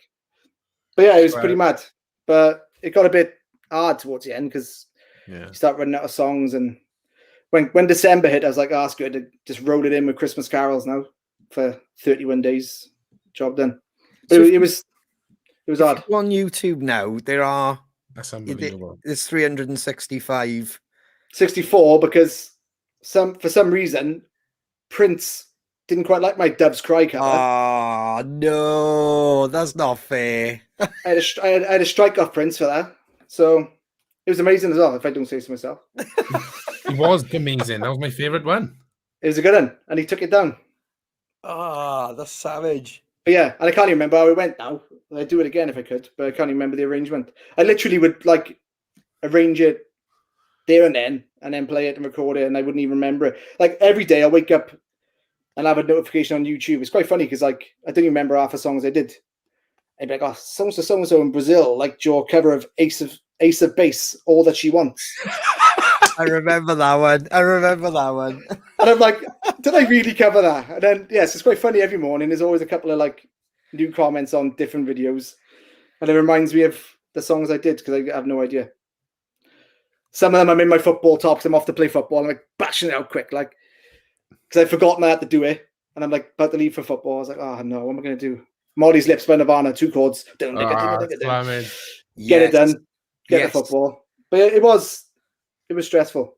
But, you know, it was a bit of fun, I suppose. Are you still playing football, bud? Do you still have a kick around? Or? I'm out with the old groin injury a minute. Oof. Oh. Where do you play, bud? What position? I'm like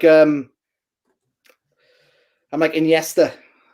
I can pick a pass, but I know very good track in box to box, so too many pounds on me. Like, but I can pick a pass. Like, so you're lazy. That's what you're saying, is it? Just fat. Just age now, innit? Yeah. Well, I get about 1,000 assists a game, but again, no goals. I'm never there. Like, well, I don't know if you know, but we will be having a charity football match with against the Steelhouse crew. So there's a space there for you. When is that? Hopefully get it done. Yeah, we're going to tie the date down, so we'll definitely get your groin fixed, and then I'll message you off air. Because I'm hoping like to get together, you know, a couple of weeks before once the team is kind of locked in and have a couple of kick arounds and stuff like that, and then. But yeah, I'll actually have to tell you off air. There's some. I think you'll be signed up when you hear some of the plans. You're like, fuck, I am game for that. I'd be in anyway. I had an MRI about 2 weeks ago, just to try and figure out what it was because I've had this now for like. It came on about July last year, and I went to have some physio privately because you couldn't get anything on the NHS. COVID was, if you haven't got COVID, there's nothing wrong with you. Just carry on. Yeah. And so I waited 6 months. She said, just rest 6 months. I was like, oh, flipping heck. Like, there's no football happening anyway. So it's like, it's not so bad. And then as soon as they opened back up a month or two ago, I played, gone straight away. Tamping. So yeah, I paid for a private MRI in the end just to get it done. And it is what she thought it was. It's some osteosis pubis or something, which is basically the bone, the pelvic bone connection is all inflamed. So it's got to rest it and see what happens in about 6 months' time. So I might not be able to do it. I can coach though. Will involve you. That's what I was going to say. You'll be involved. I definitely want to be involved. Okay. Fuck, I get that sheepskin coat on. Shit. Your retro Welsh top. You'll be down there, boy. I got my 1980s Ronnie Moran Liverpool coach jackets on there. I know. Awesome. Yes, brother. Anyway, moving on. Moving on. Now we're talking. The mic up there. Man United fan, and I. So yeah. You don't want to hear the Anfield rap then? No. Only unless you're going to play it on the uke, actually. Yeah. Next time. Right. Well, Steve McMahon sure can rap. It's about time he had an England cap. So come on, Bobby Robson, he's the man. Because if anyone can, Macca can. Macca can. Macca can. Macca can. Macca can. This boy's genius. Well done, Neil, bro. I might have covered that on the 365. I don't know.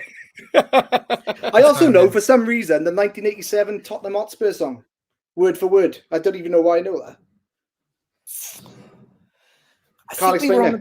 We were on about this in the bus before of how football songs were really catchy when we were growing up. How we knew pretty much every fucking lyric without, you know what I mean? Yeah. It was Tottenham Coventry FA Cup final. Don't support either of them teams. Yeah, I know Chaz and Dave's song word for word.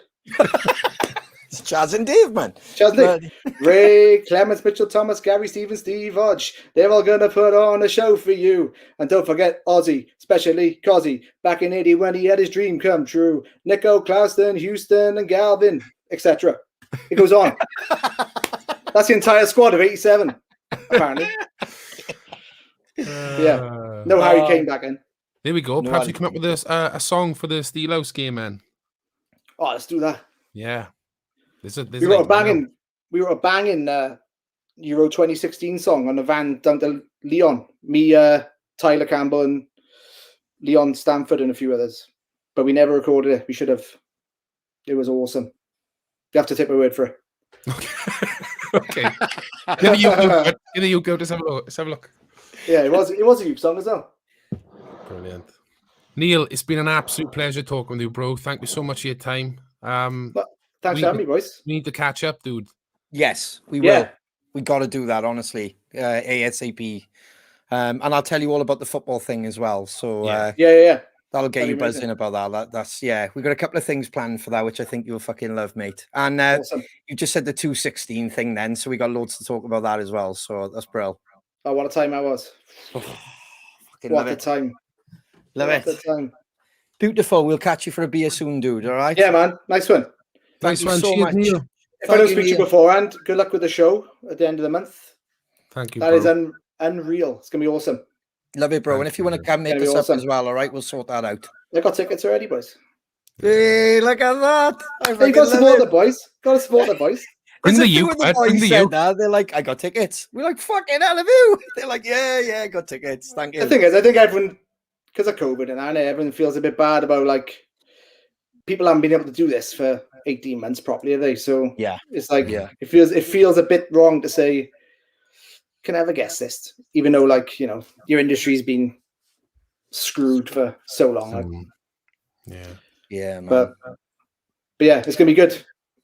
Beautiful. Awesome. See you in a couple of weeks and we'll have a beer now, En. That's brilliant. Yeah. Bring the Uke back and we'll teach Ronnie the Liverpool rap. Fuck off. Yes. Liverpool FC is hard as hell. United, Tottenham, Arsenal.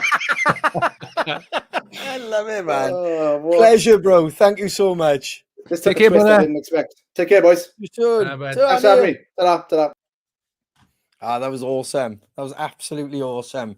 I said loads of stories, talented as hell. So talented. Completely focused on anything he does, which is brilliant. I'm so glad I asked him about the collectibles and stuff as well, because that intrigued me. That did. Do you know what I mean? What is the vibe around it? Is the fact you've got to have them all, or is it the buzz of collecting? And but yeah, just everything he does, he's just 120% on it, like, So fucking love that. That was great. Apart from the Liverpool rap, I gotta say, good job. I'll edit it out. That's all right. The fact you've said that, now we're just gonna be singing that to you constantly when we get the it couldn't have been worse, could it? It was going so well, and then I learned he's a Liverpool fan. I can't believe it. Fuck, he's one of you. That's unbelievable. Should we get the boys in? Let's get the boys in. Let's catch up with the boys in. We got a Lloyd. We have a Dave. Hey, there he is, boy. And we haven't got a Shine in a second. Was is he? Oh, he wasn't very well. There we go. He's at the go. He's got a bit of an headache. So that's all right. We'll catch up with Shiner soon. I'm pretty sure of that. So that's all right. Next Tuesday, we'll try that one. Just got that, do Lloyd? There we go. Aye. At least someone fucking got it. That's a shame, that is. Like a nice backdrop as well for the graphics. Do you enjoy that with Neil, boys? Yeah, did indeed. Yeah, man. It's great, wasn't it, man? On memory lane, especially when he mentioned like the dopamine days, and Christ, they were one of like the first South Wales bands which I actually really got into. Yes, played Bridgend Breck, and then it's quite funny. It brought back a memory to me that when I supported them in my first band when they were Attack in Cardiff Barfly, and it was the first ever gig where we were first on, and I remember experiencing the barrier. It was the first ever time where we had a barrier from the stage to between the stage and the audience, and I remember thinking, God, You know, the little things, isn't it? You know, it's mad. No, you're right, mate. Yeah. Dopamine is when I first knew of him. I didn't really meet him at first, and then I kind of met him at some point, but it was just one of those you kind of pass in, and just someone I wish I would have spent a bit more time with. But those, you know, what it's like sometimes when you're in a band, you kind of meet up. Hey, how's it going? A quick handshake, and that's it. Yeah. Like, you know, but I could have talked to him for another hour, but because like I realized during the 2016 tournament how much of a Welsh fan he was. And at the time, we were out there as well, as you know, like, you know, and then like Yeah. Ryan came out with us as well. And I should have met up with all him and Tyler and stuff like that. And it's just mad how COVID now has brought a lot of us closer. Like I've got to know Dane far more during lockdown, which is bizarre, considering he only lives up the road. And then speaking to Tyler more, and then we've got to know people through CrowCast. So, you know, long may it continue, innit? Like, you know, it's takes something like that sometimes to realize, spend that extra bit of time at a gig and have a beer, and you know what I mean. You don't realize what you got in common with most fucking people. It's incredible. Like I said, and what? They're only like 15, 20 miles up the road. It's mad. oh man, It's mad. and the attack days as well. Like I said, he was someone I respected at that time because he had such a great head on him for running the bands, and I remember the buzz, and I remember saying to my own band at the time, "Fucking hell, look, you know, 'cause we were doing all right, but I was looking at what they were doing and going, fuck, look at that, they're making a buzz, and like they haven't even played a note. Like everyone wants to go and fucking watch this band. Look at that's really clever, and how great they were using MySpace. And like I said, I just remember those gigs, the first couple of gigs, just the impact of it. And as he said, it kind of it rolled for him then, you know, an industry were automatically it's really clever, like, In you know, fact, because I bought a 7-inch Attack vinyl, dude. When I was like 16, 17, when they first, I think it was like their first single. I still got it actually. I have to dig it out. Yeah, yeah, they really created some waves, man. They really did. Good band. yeah, we were hoping to do a few gigs with them with the Bastard Sons, but it just never married up, sadly. It's just one of those where just never seemed to get over the line, like where whether we could get on supports or whether just paths didn't cross, like, if that makes sense. And in all fairness, they were keen in Europe loads as well at one point, and they'd already had their support sorted and stuff. But yeah, definitely a band in the scene that when we talk about that list, weren't it, where we made a list of bands we wanted to play with, and it just didn't add up at that period, like, you know. And that would have been cool as well. Like I said, now knowing Neil, Tyler, and Dane, I still don't really know Todd. I remember him in Squad, or watching him in Squad when I was younger. I used to record at Squad HQ, which was in Phil's house when I was like 16, when I first started recording like properly, you know. Yeah. It was in Phil's garage. Todd's first studio was, and that's when I first met Todd. That's mad. Because he was in Squad then, wasn't he? The band Squad. Yeah. Well, I'm pretty sure. I mean, fuck, if the memory either works or it doesn't. But I remember, yet again, I think I heard Squad on like a computer game. I think it was FIFA or something, and going, fucking hell. It was FIFA, bro. The track was called "A Fire in the Sky." Yeah, it was only because, like, I know I played a gig in Barfly with them, like a month or two before, and then, you know, you were listening to him on fucking FIFA, and it was like, fucking hell, like, so. And yet again, there's no bastard in that. Like, it's more, oh, that's great, because yet again, more bands around you doing well just gives other bands hope and a vision then how to get, why can't we get that, or how can we get that? And you start asking more questions, which isn't a bad thing, like, you know.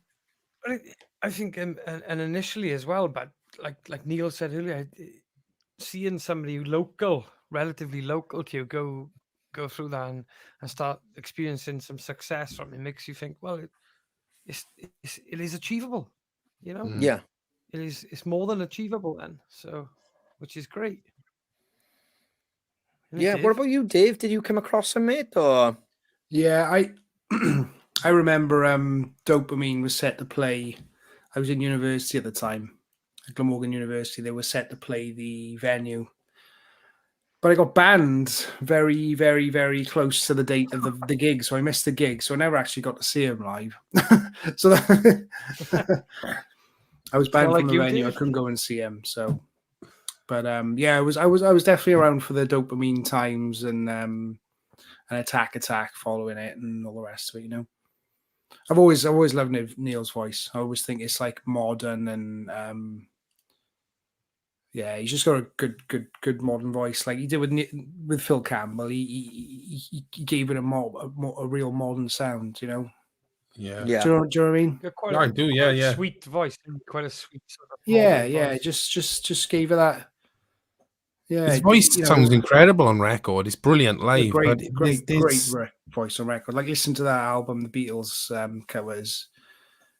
Nails all the harmonies like so well, and it comes great. Like you said, it comes across great on recorded. Yeah, I can't really fault it. In all fairness, you know, I'm a big fan of his voice, definitely.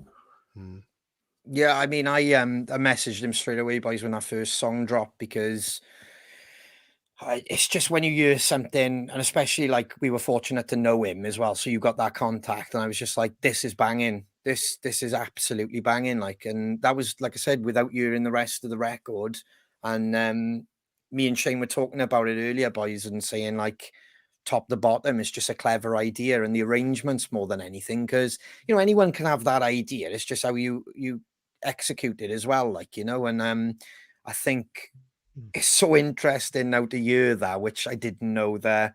Obviously, you know, one would do that and then do the guitars, and then the other do that and do the guitars, and then, you know, they got these drummers coming in just putting their own thing to it, and then it's exciting to hear that process building.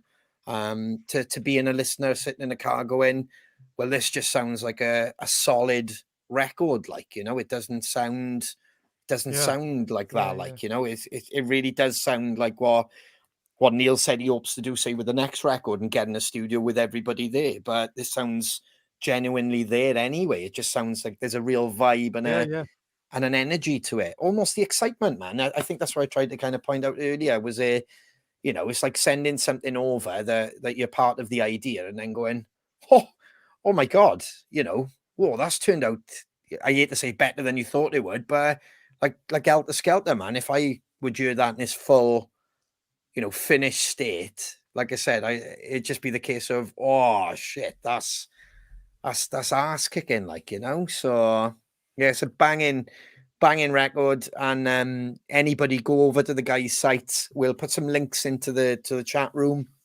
Get over to the Facebook groups, their website. The guys are available on all the streaming sites as well, iTunes, Spotify. And get on it, like, you know, give them a like, give them a share, and give them some feedback as well, because I thought it's immense, like, fair play, great solid body of work, like. Oh yeah, good shit. That's right. Should we do some birthdays and shout outs? Let's do it. Starting off with Stuart Charles. Can you please wish our son Jack a happy birthday? He was 14 last Friday. Can you believe it? Could you please give him a shout out on CrowCast? You know how huge a fan he is, and just how much the Crows and Crow family mean to him. Cheers, bro. Happy birthday, Jack. Hope you had a great day, buddy. Happy Happy birthday, birthday, Jack. 14 is a good age. I remember Tell you that what, was the first year I joined my first band when I was 14. It's a good age. Time to do it, Jack. Time to do it. I tell you what, he's become a kick-ass drummer. Yeah, Fair he is. play. Yeah. Ryan Davis. Ryan Davis, hi Shane, could you please give Karen Thomas a happy birthday shout out on this week's CrowCast? She'll be 42 on Saturday. A new converted Crow fan. Her favorite song is Never Win, and she thinks Shiner is the coolest.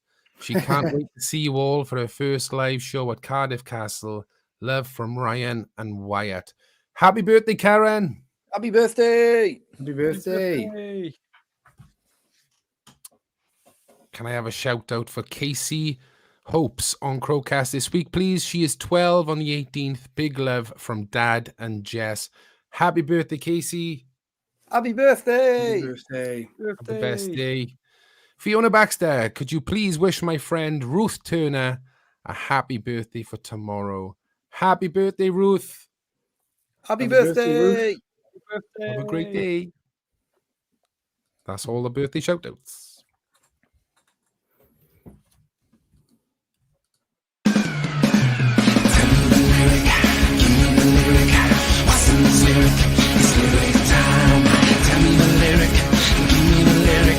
What's the next lyric? It's lyric time. What's the next line? What's the next line? What's the next line?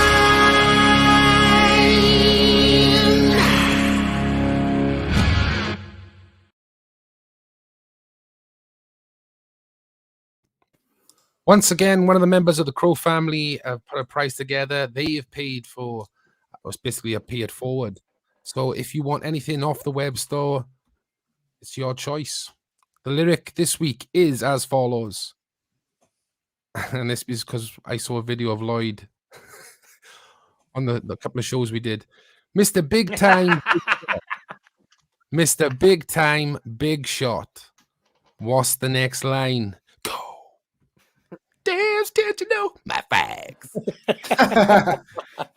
Mr. Big Time, Big Shot. What's the next line? Go. Brilliant. And while we wait for the answer,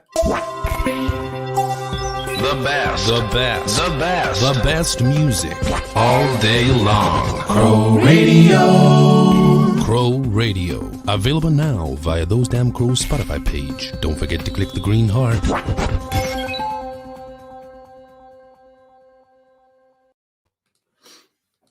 All right, so I'm going to share this page so you can see what I'm doing.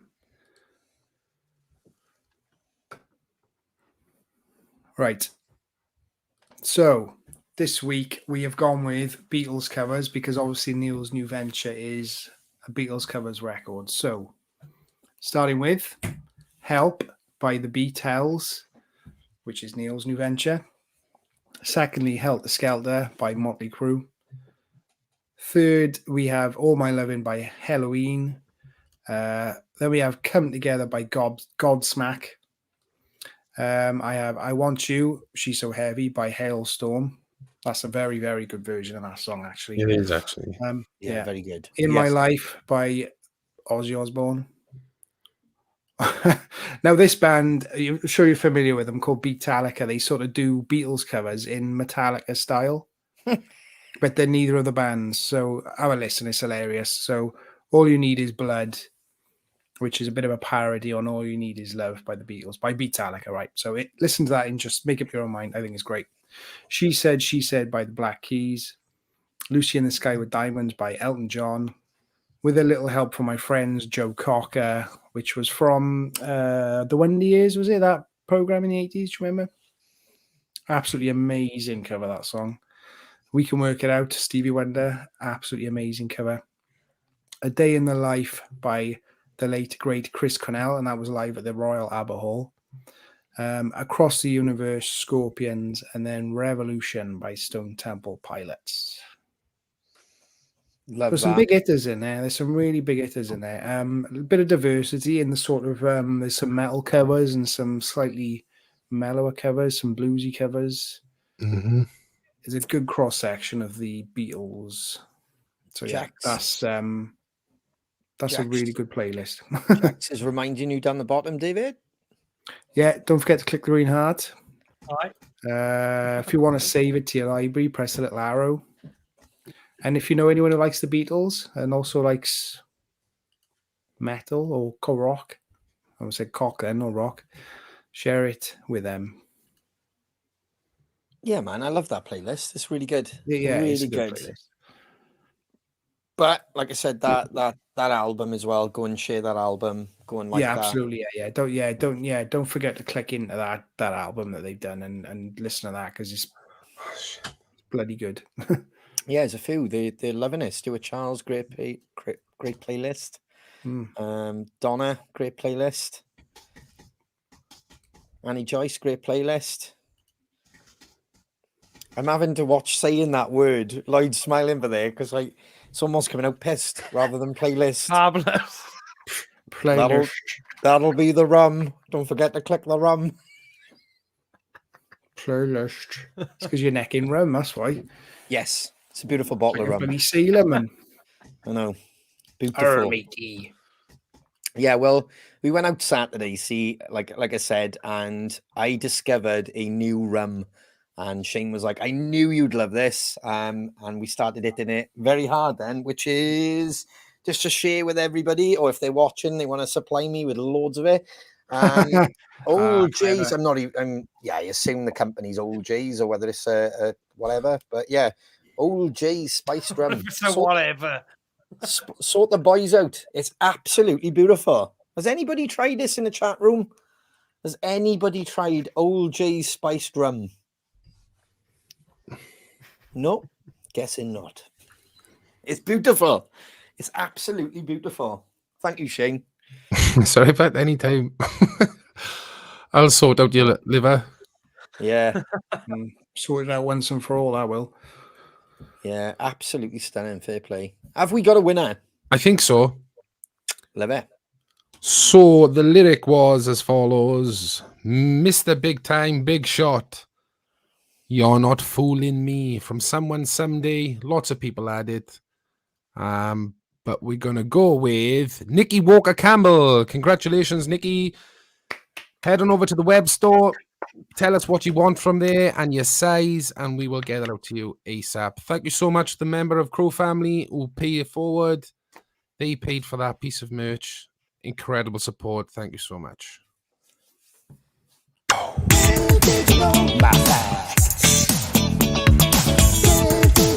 My bag.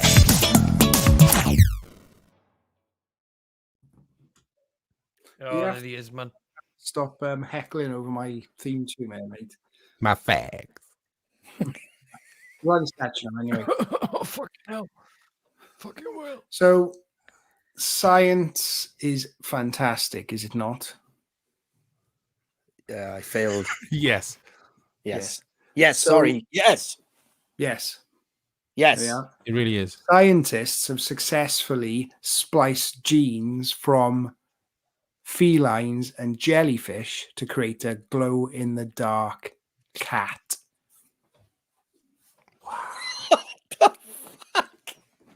Oh, they did that with condoms as well. Whoa, that's freaky. Oh, fuck that. Yeah, That's just a light on a cat. That's a light on a cat. That cat is not glowing. You've just got one of those green things in front of a lamp. Those glow, Shine glow on a stick cat's things. face. Yeah. Remember like the old glow Yeah. sticks? You just like split them and just do that. Yeah. Glow-in-the-dark cats. Look them up. Yes, nobody wants to see a glowing pussy. That is the last thing you want to see. Like, do you know what I mean? Well, Well, No. Exactly. Radioactive. No. No one's good God. It Good just God. reminded me of the episode of Only Fools and Horses with the Peckham spring. Yeah. Glows in the dark. Yeah. There we are. Marcus Kemp called it bollocks. Nope, it's true. Well, they glow as well, do they?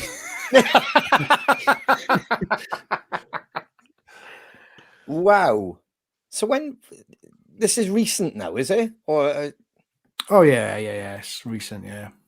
Look at Dave, like he's done the test. Yes. no, I didn't know if it was like, you know, Yeah. I gotta watch my Recent, words yeah. for you, but something that went wrong, or you know, some fucking toxic Like the movie The environment. Fly, like. Yeah, you know. The Jesus. two pods, yeah. Yeah. Cat goes in that one. The jellyfish. jellyfish goes in that The one. jellyfish somehow managed to crawl in there. And then, wow. Cat. It'd be quite handy because my cat's he's in the garden. You can't see him in the bottom of the garden, and you want to call him in. It's quite handy to have a glow in the dark cat. It's quite practical.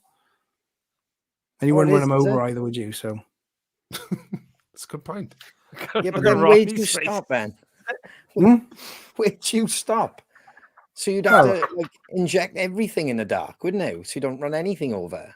yeah, that'd be quite handy. Yeah, glow in the dark deer, glow in the dark badgers. Badgers. That'd be a nightmare because I gotta have blackout curtains to sleep. So if everybody's glowing in the dark, that would be a nightmare for me, man. Can you imagine that? I don't want to Is be on your tour and looking pussy across by there and glowing? there's Ronnie glowing. Like, do you know what I mean? Like, Hey Brian, is your pussy glowing? Is that your pussy glowing in there? It's true, huh? Wow, that's an amazing fact, Evo. That's was good, absolutely amazing. It is a fact because it's true. Yeah, but it would put you off. It is a fact. You were 'cause it's driving true. along and you've seen it Well, Dave, glowing. you haven't thought about Yeah, getting a at glow in the first, like, dark it'll collar. freak you out, and you probably drive into a wall. Yeah, Jack's just said no, a squirrel. Fucking hell. But That'd be flying across the fucking, wouldn't it? it'd just So be they- like it'd just be like a green flash. They do what? They fly, don't they, squirrels? Do you know what I mean? So you'd be like, Well, oh, They fucking don't fly, squirrel. do they? What? I've never seen one fly. Well, yeah, they jump Someone so fly. so much. They basically You glide. can get squirrels that can not fly, but they have the little web. They They have fall like with the- style. Yeah. They have like little Yeah. bingo wings things, don't Yeah. they? Like flaps. Mm. Flaps. Flaps and glowing pussies. Yeah, Too much. Just way too Fla- much. f- glowing flaps, flaps. little pussies. Oh, Unbelievable. absolute filth. Yeah, we went there. I don't know where we're going. I don't know where we're going. But that was a good fact, Davo. I enjoyed Welcome. that. You're welcome. Glowing. More to come. Glowing cats. That's incredible. For anybody, we were talking earlier as well. A massive thanks to Boom Battle Bar. Just wanted to give another thank you to them for looking after us Saturday. We did drink an excessive amount there. Get We're that very photo back grateful. up. That was. Let's have a look at that photo. There we are. Look at Dave. How happy he is, Tom. What's that sticking out of my pocket? It's a mask, is it? Yeah. Yeah, good eyes, Lloydo. Oh, Yeah. laser eyes, Yeah, of course it Junior. is. Yeah, of course it is. It's all right, Precautions, Junior. health and safety first, guys. Health and safety first. It's fucking Roy Orbison So on the why have right, you put didn't it it? on there?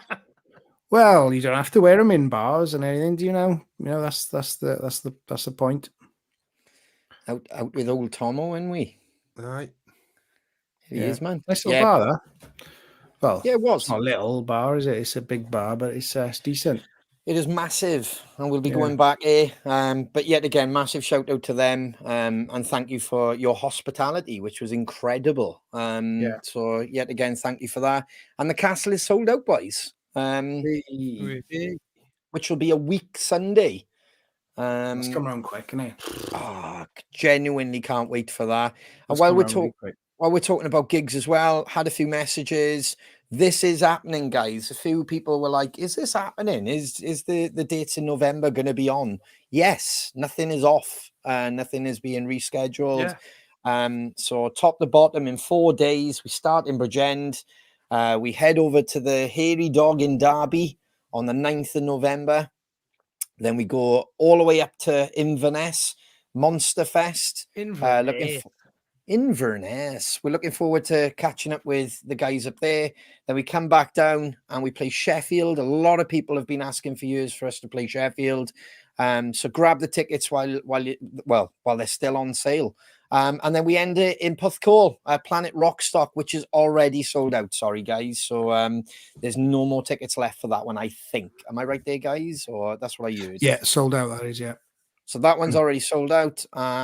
There's still Derby, Inverness, and Sheffield, which, like I say, we're part of the Monster Fringe, which is the Monster Fest weekend. So go and check all of that out. And if you want to see any more dates of what we're doing or anything announced, especially like new beer, new merch, etc., head over to www.thosedamncrows.com and you'll find it all in one place. So I just saw 21:47 minutes drive in on that for those 4 dates. Yeah. Oof. Well, normally at this point, I hit a certain button and I go, over to you, Shine. You know what I'm saying? But I don't think that's going to happen. Who's taking over? Go on, Lloyd. Go on, Lloydie boy. It's a new segment called Last Word from Lloyd. Lloydie's Limericks. Last word from Lloyd. There we go. And then how about we play the Beatles song and that's us out tonight. Something a bit different tonight, seeing as it's all different. Oh, no, he's frozen. Oh, he's back. Did I freeze? Am I Thought it back? was going to be his froze. Right. There he is, man. Never expect. Fuck yeah. Never expect to get what you give. Not everybody has a heart like you. That is very true. That's it. Beautiful. Pessimistic, but true. Beautiful. Thank you, Crow family, for all your continued support. This has been CrowCast episode 73 with Neil Starr. We will see you next week for episode 74. Stay safe. Look after each other. See you next week.